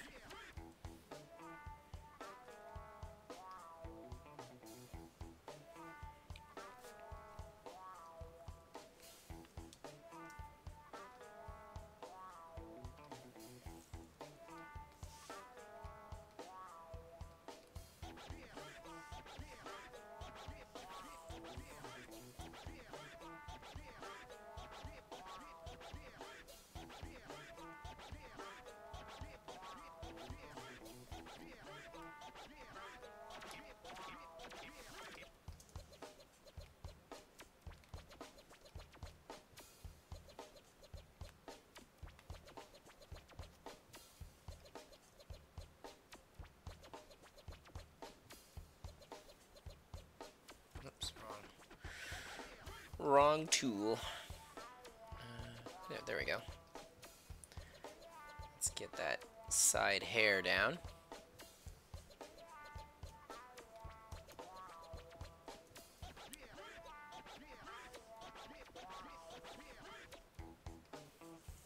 So this entire time I've been thinking about what my third Pokemon would be, and I still don't know.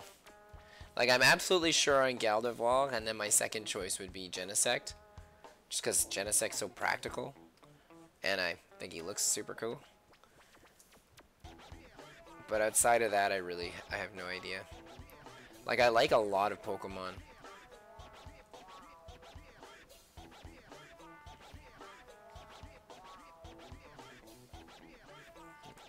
Let's make it 5.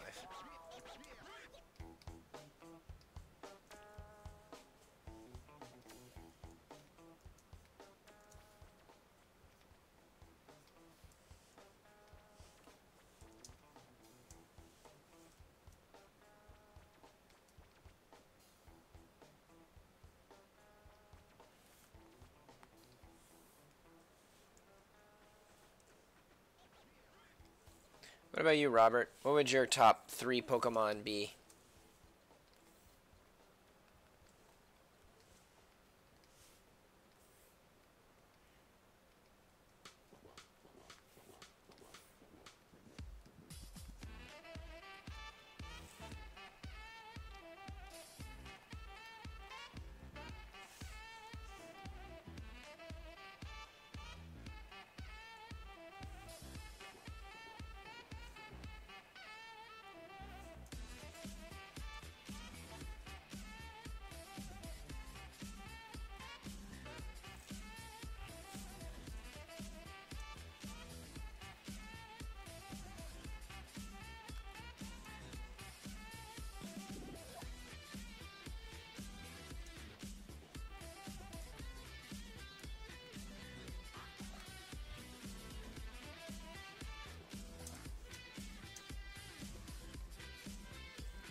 like how that goes forward. That's weird. It should have... Why would I sketch that like that? Alright, let's try this again. This time I'll make it go backwards like that. Which makes way more sense. Oh man, I gotta finish this thing up here. And I'm making my line art so professional. It's not sketchy at all.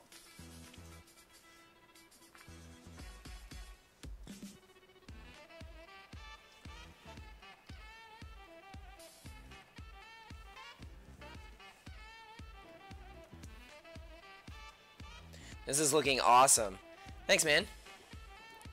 Hey, if you could have 3 Pokemon, what would they be? You dodged the question. Do you not play Pokemon? It's okay if you don't.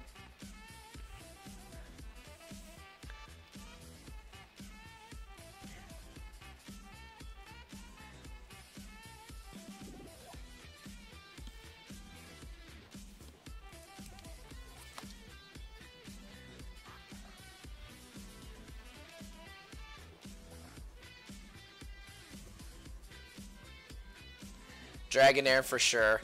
Yeah, Dragonair is so cool looking.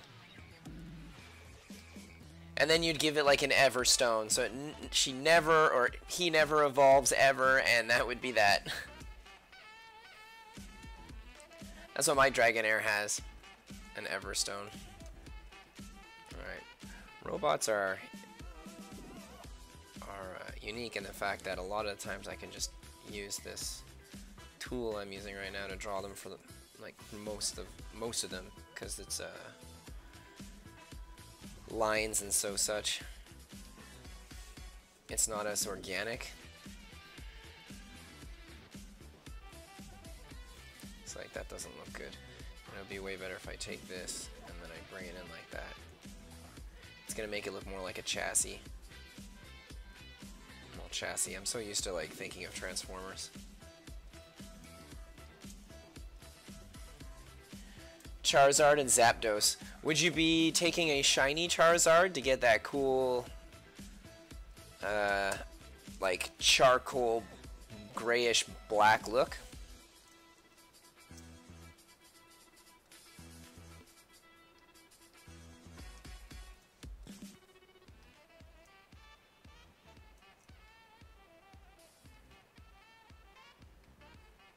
Yes.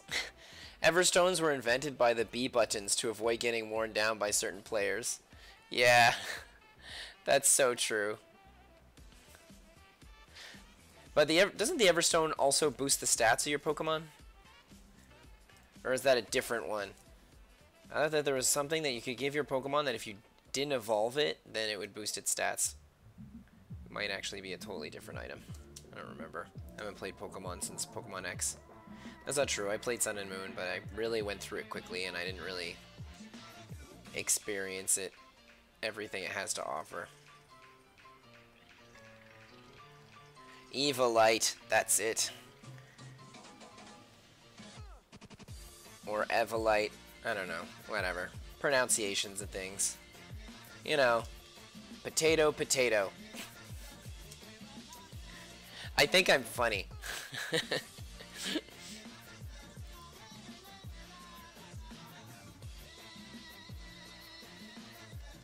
That's like big and round too, huh? Alright, let's put... that's too big. That's good. Stroke. Outside. Let's make it 6.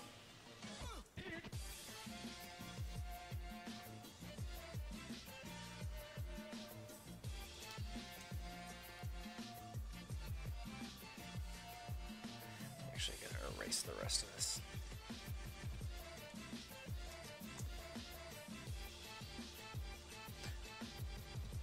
Maybe just a little.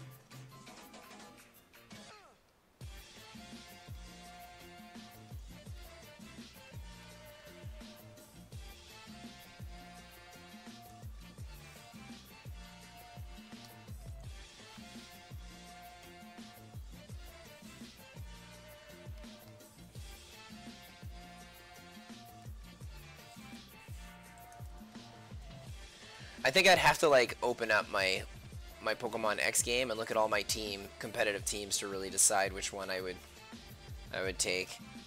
I only have like a top 2 for sure. The more I think about Misdreavus, I don't know if I would take Misdreavus. I think Misdreavus is really cool, but man, I don't know. I only get 3.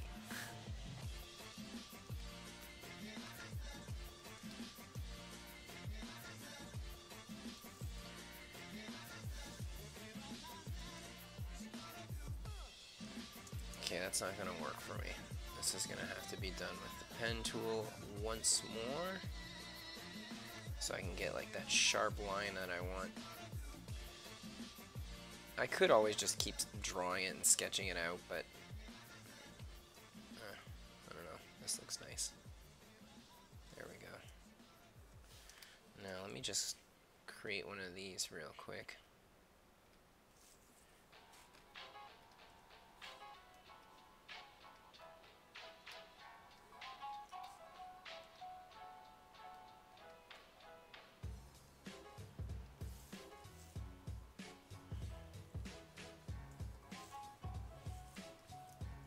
There, that's cool.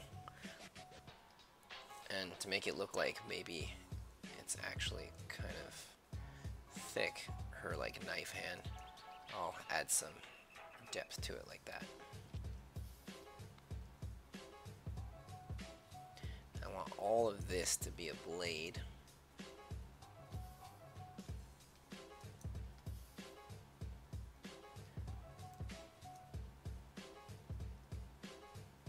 Once it comes down to this, it doesn't have to be a blade anymore.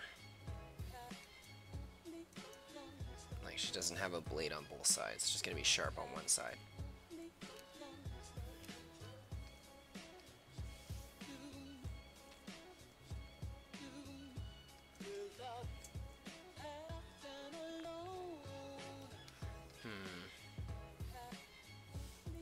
I like this sword. Let's grab this and use it for a little headpiece. When designing characters, a lot of times it's all about repetition. Using a lot of the same elements to draw certain things. Nope, I'm not gonna do it. I don't mind if it looks the same, but I don't like that it is the same. Especially since I like how this one's gonna come pointing downwards, like this, and then I make it go in like that. It's gonna look nice like that. Wait a minute. Yeah, that's okay. Besides, I'm gonna copy this one and transfer it over. Boop. Let's make it a little smaller.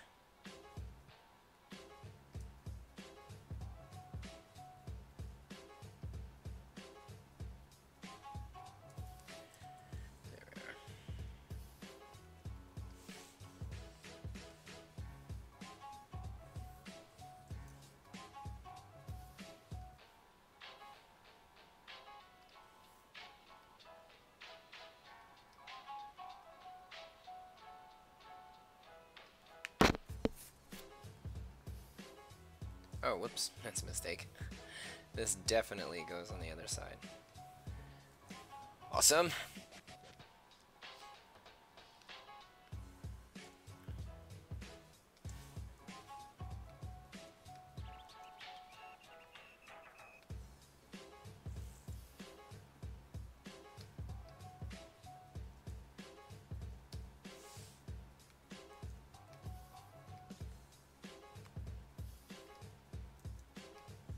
Oops, gotta erase that.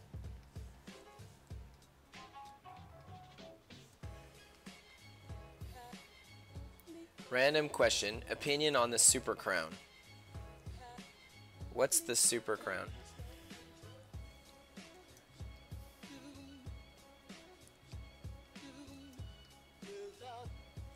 I should have like completely drawn this sword before transferring it over here. I mean, gosh, knows they're the same on both sides anyway.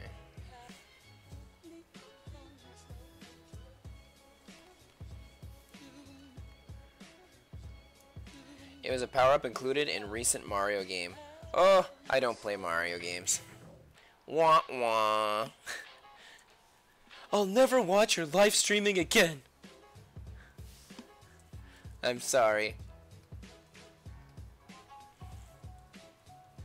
The only Mario game I play is, I guess, Super Smash. Like, I play Smash Bros. And other than Smash Bros. Oh, it was to be used by Toadette, turning her into someone called Peachette. Now I gotcha. I know what it is now. So I don't play Super Mario games. That Super Crown is hilarious. And it's hilarious that it just works for one character. Like, everything about that's a bad idea. Like, Nintendo really put their foot in their mouth at that point. Then the internet asked what happens if someone else wore it. Yeah, and that's where Bowsette comes from. Yeah, okay, I know the Super Crown is now. So, yeah, my opinion on it is that it was ridiculous that Nintendo invented something like that. If they're gonna do it, they should own up to it, and they should make all the characters be able to grab the Super Crown.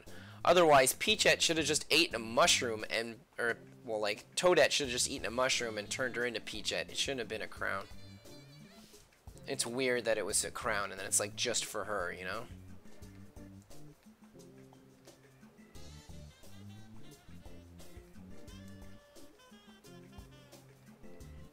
Little couple robot-y things in there for the neck.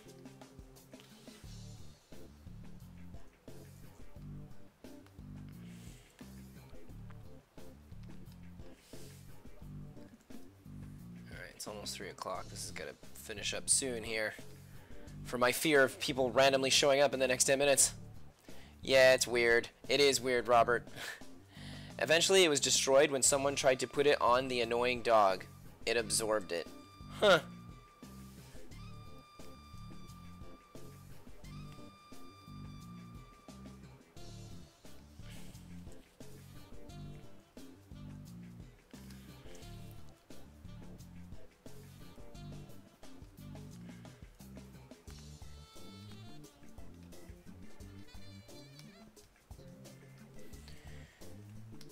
Oh, right.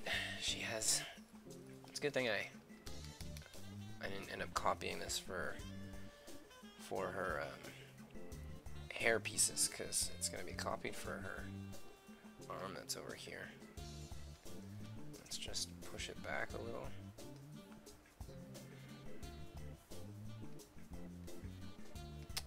This is not easy to push back.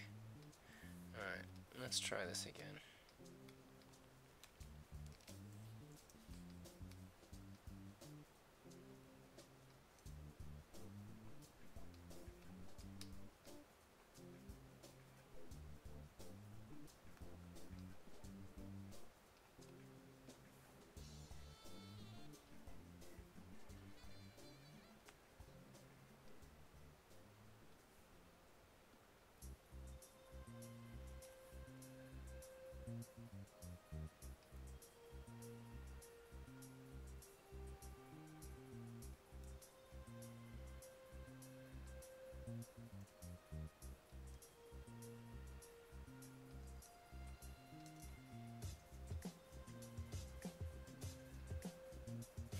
I might actually just have to draw it. I don't like that.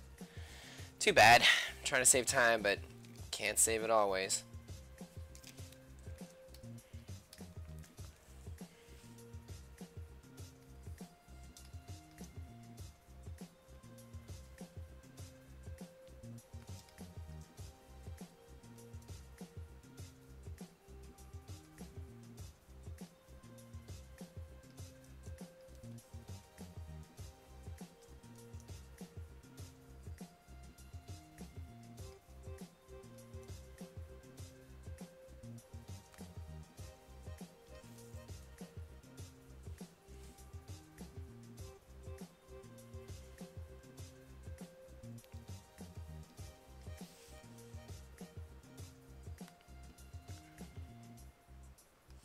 Another layer.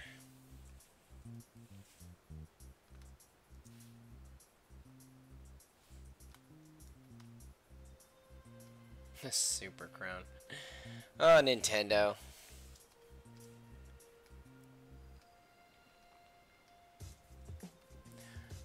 Oh, actually, I have another opinion about the new Pokemon game coming out. I find the graphics are subpar. This is a game that, you know, like, it's, like, when I saw it, I was kind of like, because I saw Let's Go Pikachu and Let's Go Eevee, it made me think of that. I mean, it made me think, like, okay, well, they're just, it looks like they're using the same engine as that, and I thought it was going to be more polished. I mean, with games like, I don't know, like Breath of the Wild coming out, why wouldn't Pokemon, like, Game Freak's literally is swimming in money. So they always release the exact same game. Like, for the most part, Pokemon games are the same thing over and over and over again. They've got a movie coming out. Like, they always have movies, but I mean a live action one on the way. Like, why wouldn't they invest? Like, it's the first time they make it on the console, so they have to redo and re-render all these characters for the console. Why wouldn't they put the money in it? Why wouldn't they, like, I mean, the graphics look like they would be welcomed on the Nintendo Wii. Not even the Wii U, but the regular Nintendo Wii. Like, they look like PlayStation 3 graphics. And I don't know why they would do that. I mean, you can argue that it's a style, because it is. Pokemon likes to make things simplistic. But the fact is, it was still kind of, like, pixelated. And I couldn't believe it. Like, I remember that surprising me the most. And then they show that little video at the end where it's like, not game footage. And you see, like, really nice renders of all these characters running around, like, of the new starters. And I was surprised to see that. I was surprised, like, the game graphics should have almost been like those renders, because Pokemon is so simplistic to begin with. They really don't have an excuse now that it's coming out on the console and it looks like that. I mean, their excuse is probably going to be something like, well, we've never made it on a console before, so we weren't aware of the graphics and the technology that we could use while building it, which is like a terrible excuse, but you know they're going to say something like that for all the people complaining about the graphics. It's just weird to see those kind of graphics on a game that makes so much money. So much money, it's ridiculous. Well, anyway, I hope it ends up, I don't know, we'll see. Like, I'm actually kind of, one, hoping that they let your Pokemon follow you around, and two, I'm hoping that they give the, what's it called? Like, I'm hoping that they make the graphics, like, they give the graphics an extra boost. I don't think they will for any of it. I think that you're not going to have Pokemon following you around. I don't think they're going to put more work into this than they have to, because they just, like most Pokemon games, they're like cash cows, right? Technically, there was a console Pokemon game, but I mean like a console core game. But actually, what about Pokken? Like the Pokken game, the Pokemon in that, the graphics for those Pokemon are actually pretty nice, and the new game, the Pokemon don't look as nice as they looked in Pokken. Okay, let's do something like this. Stroke 3 is good.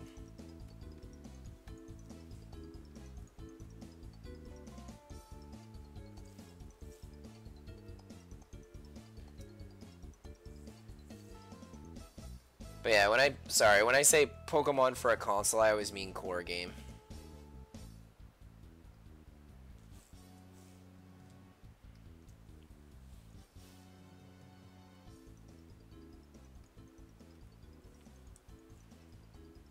I just feel like they could have done so much better.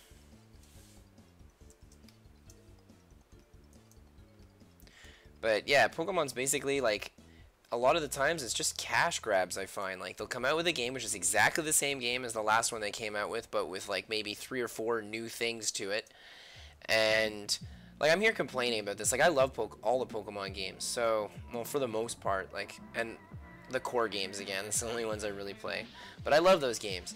And I know it's always the same thing, and I always give them my money, and I'm like, I don't care. This one's got a new hat. So I have to have that one.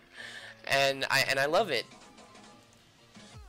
And it's just, like,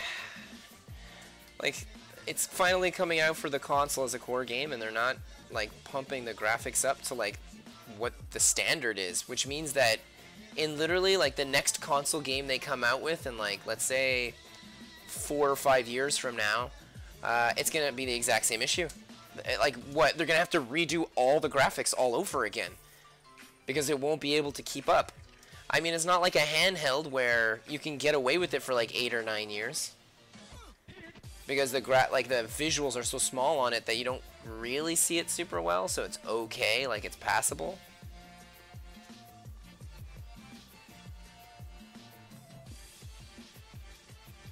Oh boy, I am running out of time. And I'm making my line art like super nice. What is going on? I've got to do this way faster. I got to get back in that sketch mindset. Like the sketch of this literally looks super pretty, so why? Anyway, whatever. Why am I putting so much work into this lines?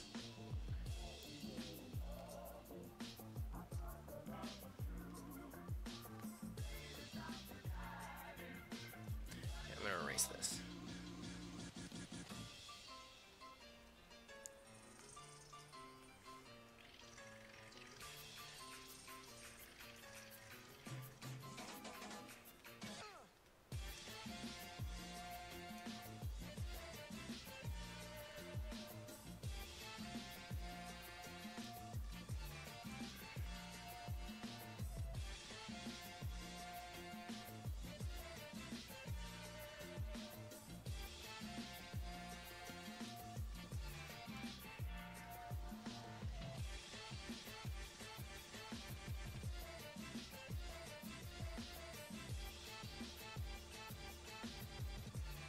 Some robot-y looking organs in here.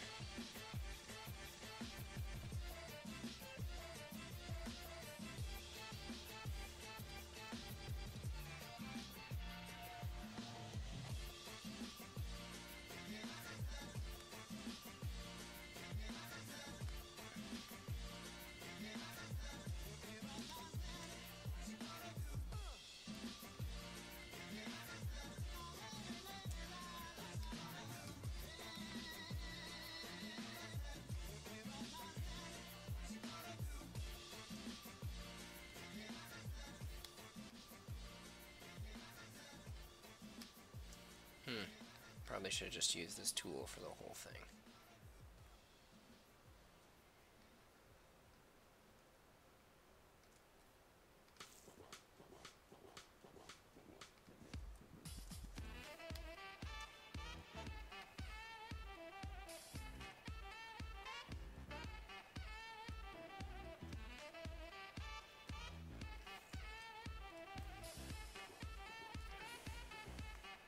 Oh man, my friends are gonna be here any second now. Ah! Come on, man. You can do this. Time to speed it up.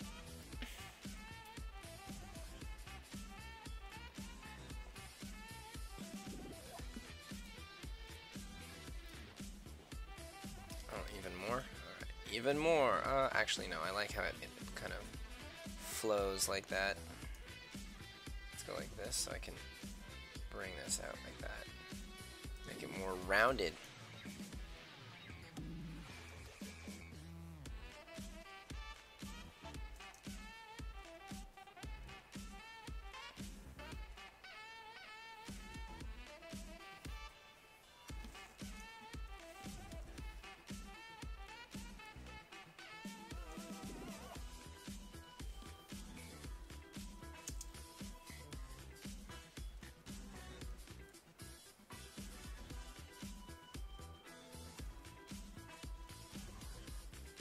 Avatar: The Last Airbender was such a sweet show. I really loved it. I tried to get into Avatar Korra, but I just couldn't. I really tried. I think I like the last season. Was it the last one or the before last one? I don't remember. I like the one, yeah, it was the last one. Because there's a lot of depth to it. But before that, I was not a fan. And I watched it all, I didn't find it was as well written as The Last Airbender. Last Airbender was such a good show. And it had such a good message. Like, everything about that show is just beautiful. And, I don't know. I just wasn't a fan of Korra. And I wish I was. Well, I wouldn't waste a wish on that, but I would like to have been a fan of it, because the animation quality was pretty, and the character designs were alright. It's just, I don't know. Like, sad that I don't love it as much as I should. Especially since Avatar: The Last Airbender was one of my favorite shows of all time. Yeah, it was great. I know you like it, Robert. You get me to draw you one of these characters right now. Well, partially. Alright, now let's do this fire thing.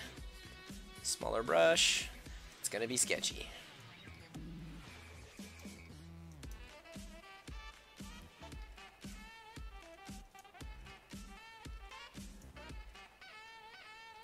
Like, even the ending to The Last Airbender was just so cool. Like, the whole, like, hour-and-a-half movie special to finish off the series. Like, what a way to end it. And it was so good. The fight scenes were epic. Like, even when, I remember that scene where Sokka is fighting on top of that airship with Toph, and then he throws his boomerang, and he's like, I don't think it's coming back this time. And you're like, oh my god, are they gonna kill off Sokka? They didn't, but I expected it at any second. I really thought they were gonna kill somebody off. Alright,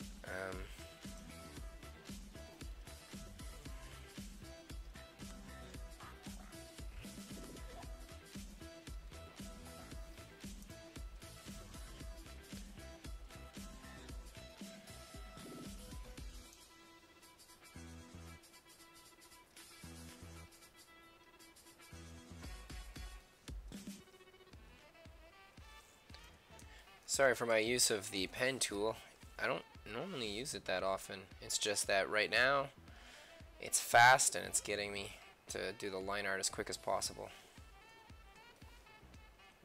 Should that have been connected? 100% yes.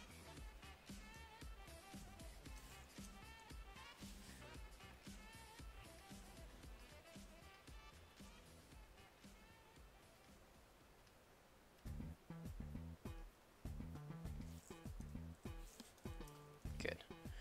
Now to erase the little parts that came on the outside here. Maybe she has that little design. Kind of looks like her design that she has on her, but I made it a little sharper and edgier to go with this knife-wielding chica. Well, knife-wielding. Technically, it's all she can wield. Alright. Coming to the end here.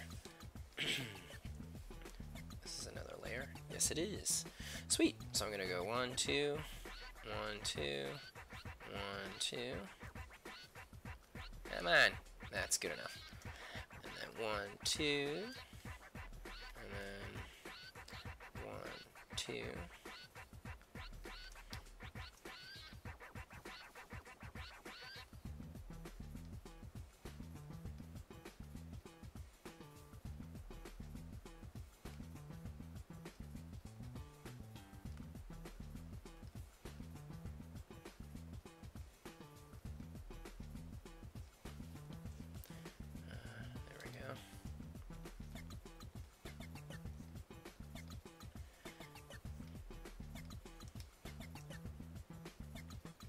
I'm just gonna leave it like that for now. If there are more, then I'll draw them in after.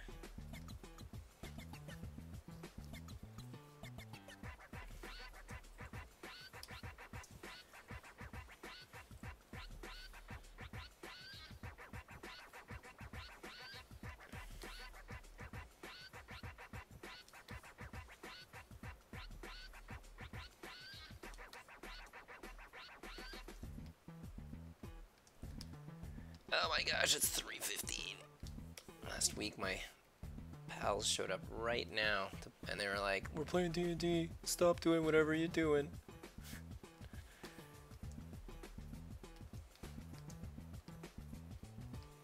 But this time I planned ahead on the off chance something like this would happen, and I already set up my whole apartment for people coming over.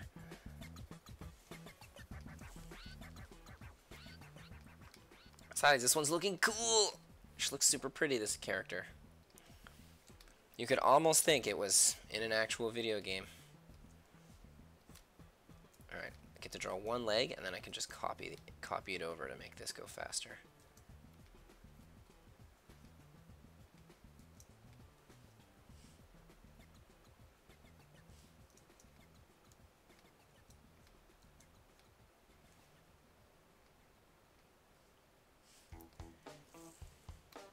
I like these little... No, I don't know if I'm going to leave those floaty thingies.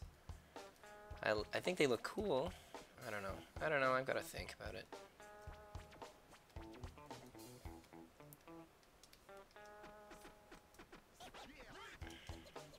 This is hard thinking. Instead, I'm going to make this come out like that. It'll make it feel more like...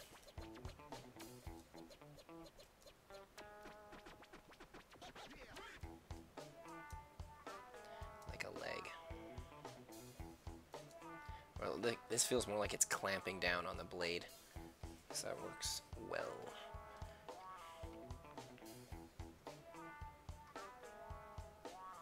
Put a couple of clamps.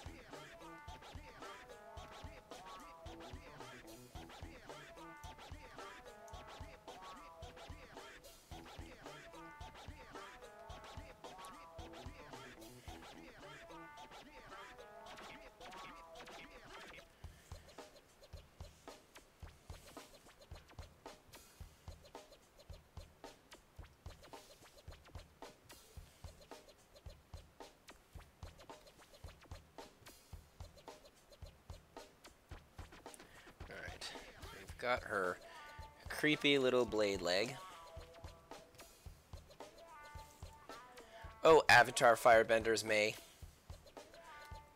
In Pokemon form. You never make your Pokemon faint. You make sure you kill them. Because you're an efficient one.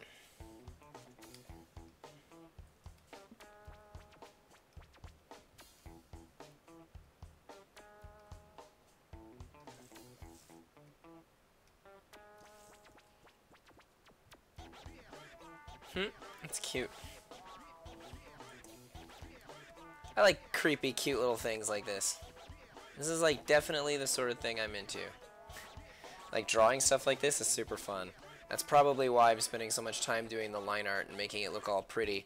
Where normally I'd just be rushing through it like crazy. Well, not rushing through it, but I'd make it a sketch because this is supposed to be me sketching things out today. And instead I turned it into like almost a finalized illustration. Like you could color this thing in and you wouldn't know that this is a sketch for sure. I don't know if I'm gonna make those little pieces float at the bottom. I like that she has like just like creepy little doll feet that end like that. Oh right, there's a line there I have to erase.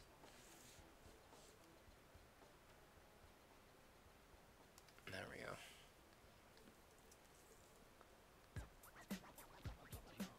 But I'm definitely going to add those little floating swords around her. Those are cool.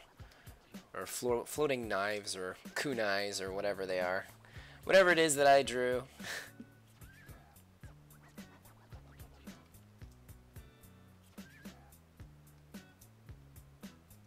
Actually, I should draw one big one and then just attempt to repeat it multiple times over.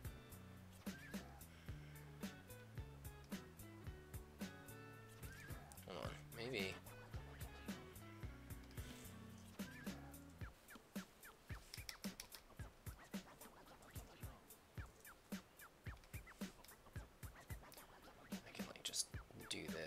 I feel like it would have been way faster if I just drew the darn thing.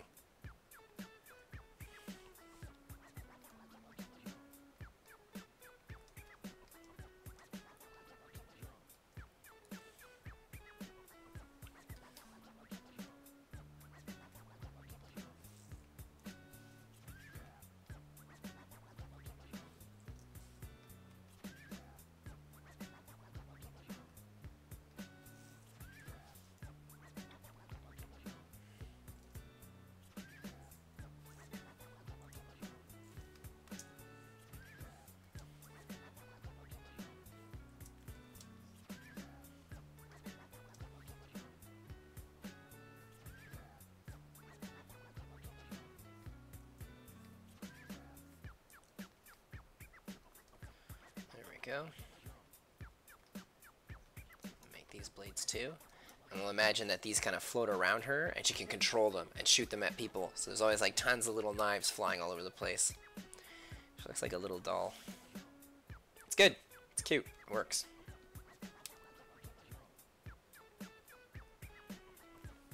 Alright, so let's see if I can't just copy this thing a bunch of times.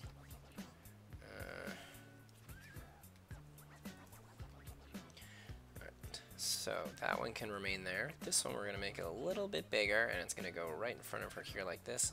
Let's see if I can't like make it feel like it's a little like popping out towards us, the viewer, a little more. And this other one, we're going to flip it horizontally and make it bigger. Do the same kind of thing that we did with that one. It's coming out at us, but we're going to put it a bit more on an angle.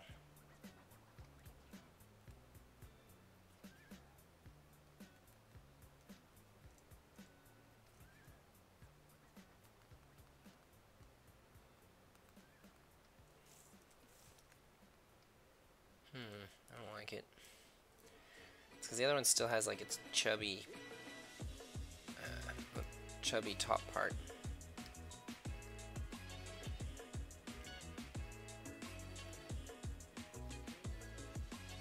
There we go, let's try it like that, and then bring that out like that. Bring that in just a little.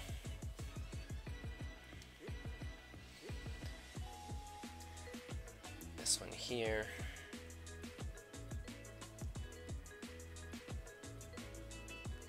Make it look like this is going away from us, just a little.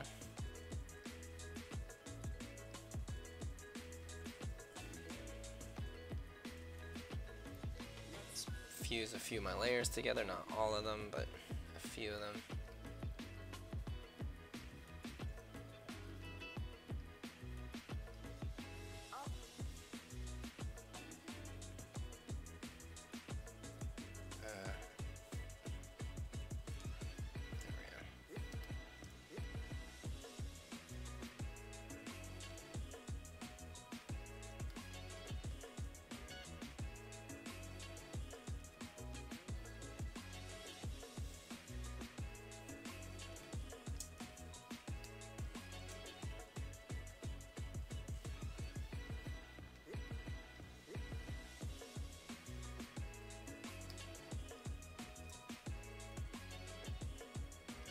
In a little.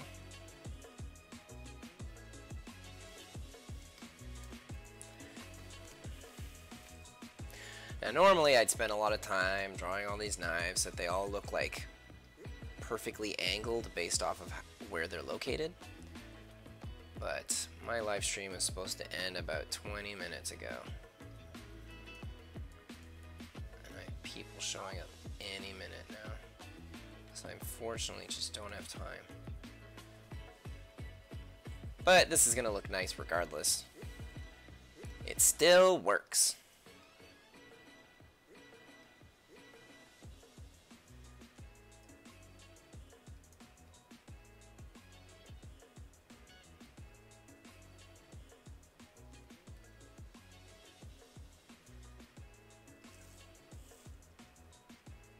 Let's put that out like that so it feels like it's really coming out a lot more.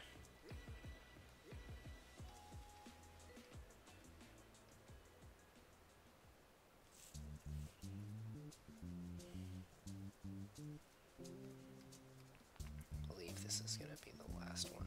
It's going to be about here.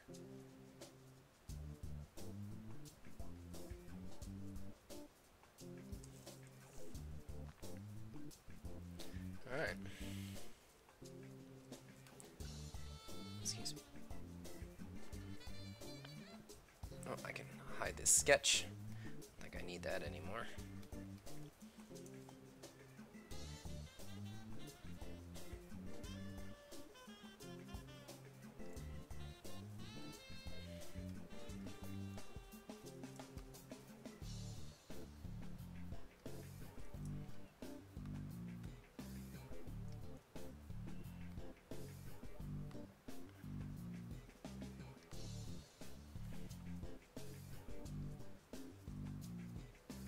There we go. Now to erase the parts of her body that are surrounding the knife. The knives. This is a knife.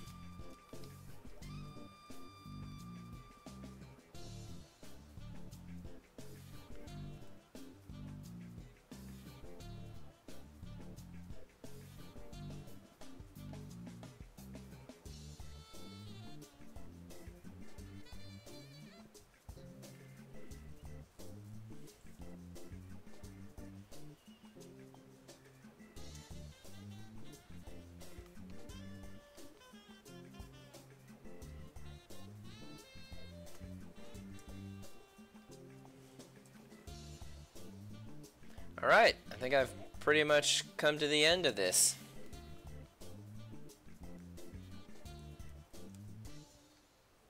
Let me just fix this up a little bit. I like this arm to be popping out a little more. This way it feels like it's coming out a little more towards us by making the line art thicker.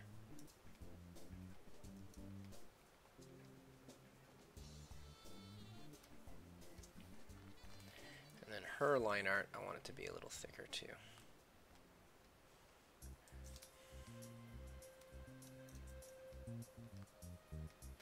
Just along the outside. And I guess here, because it cuts in front of everything.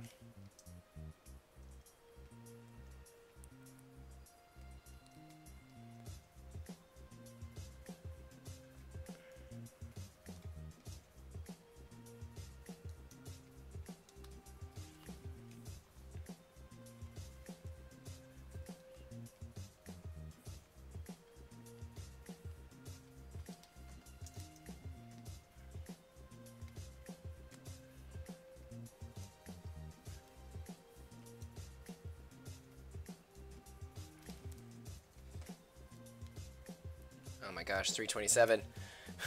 They could show up at any second now. Definitely gotta make the line art of her legs a little thicker so it pops out just a bit more.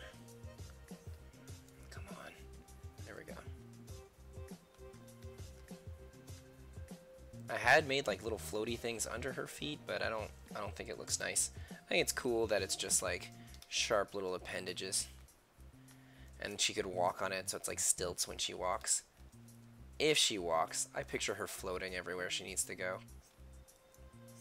But I guess if she wants to creep out people, then she walks around. Like if somebody's like, let's say you're in like a mansion or something, and it's like a haunted mansion, then you'd hear like the little, and that'd be like her knife-like toes hitting the ground. Come on, I'm gonna make another layer for that.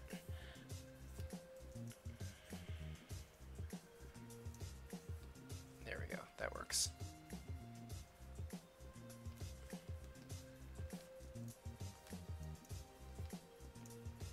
Alright, so this is going to be the new illustration for the month of March. That's fun. First drawing. Bam!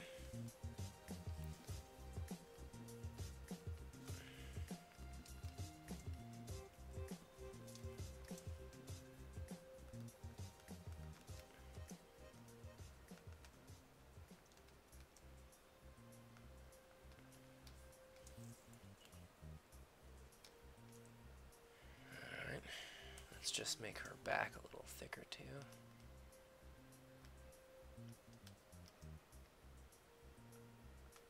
Yeah, this is really a fun one to draw. It's probably why I put so much work into it. Plus it's the beginning of the month, so I feel like I have more time. I don't, but I feel like I do. I mean, I have to work on 6 more pages to my comic, and I'm done my issue 5. And I'm really excited to do that, and I'm going to finish it this month for sure. It's just, it's the beginning of the month. I've got all month to do 6 pages.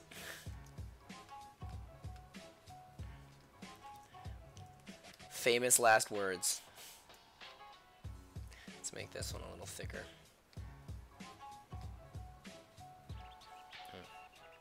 That's weird, it's like some line art. Messy line art there. Let's just make this a little thicker too.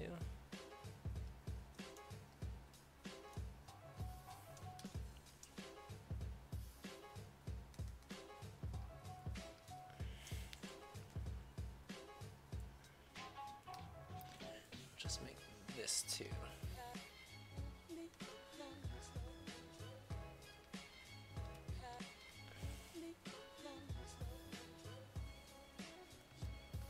Actually, there's a couple lines I wanted to add to her chest piece to kind of look like what she's wearing. I guess I just want to like bring that in like this.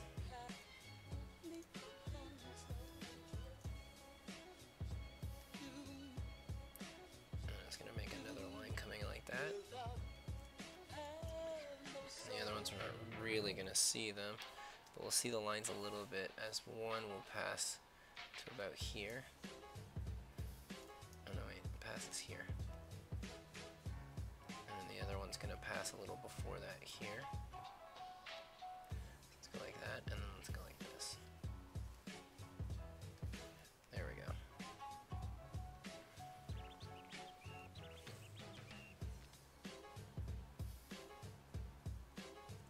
I don't like how that goes on an angle. I would rather it go straight in like this, and then I could bring it and cut it up like that. There we are. And for the shoulder piece, I'm going to make a piece coming in like this and like this.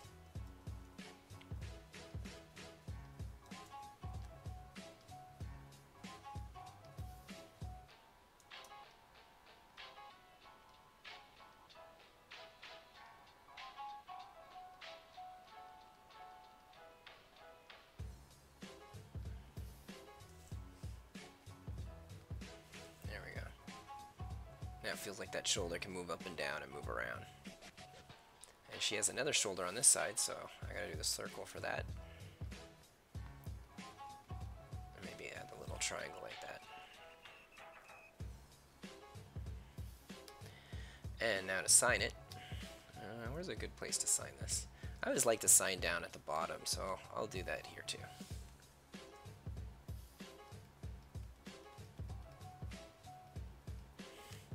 Alright, finished.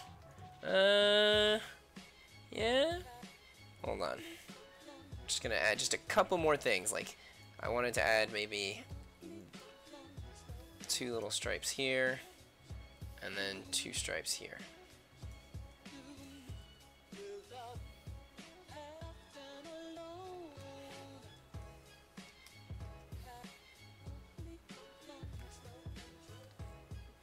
Actually, I could just go in with this.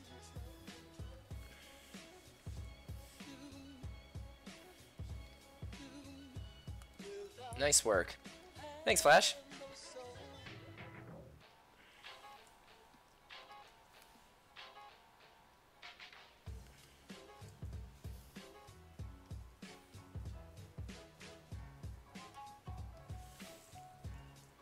There we are.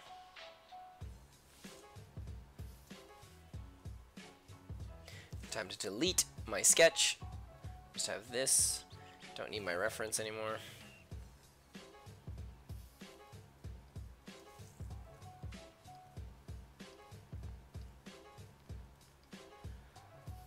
Alright, I Love Sketchup issue 43. Let's put these away. An awesome piece to start the month. Thanks, man. I'll zoom in a little so you guys, you two can see, we'll see it.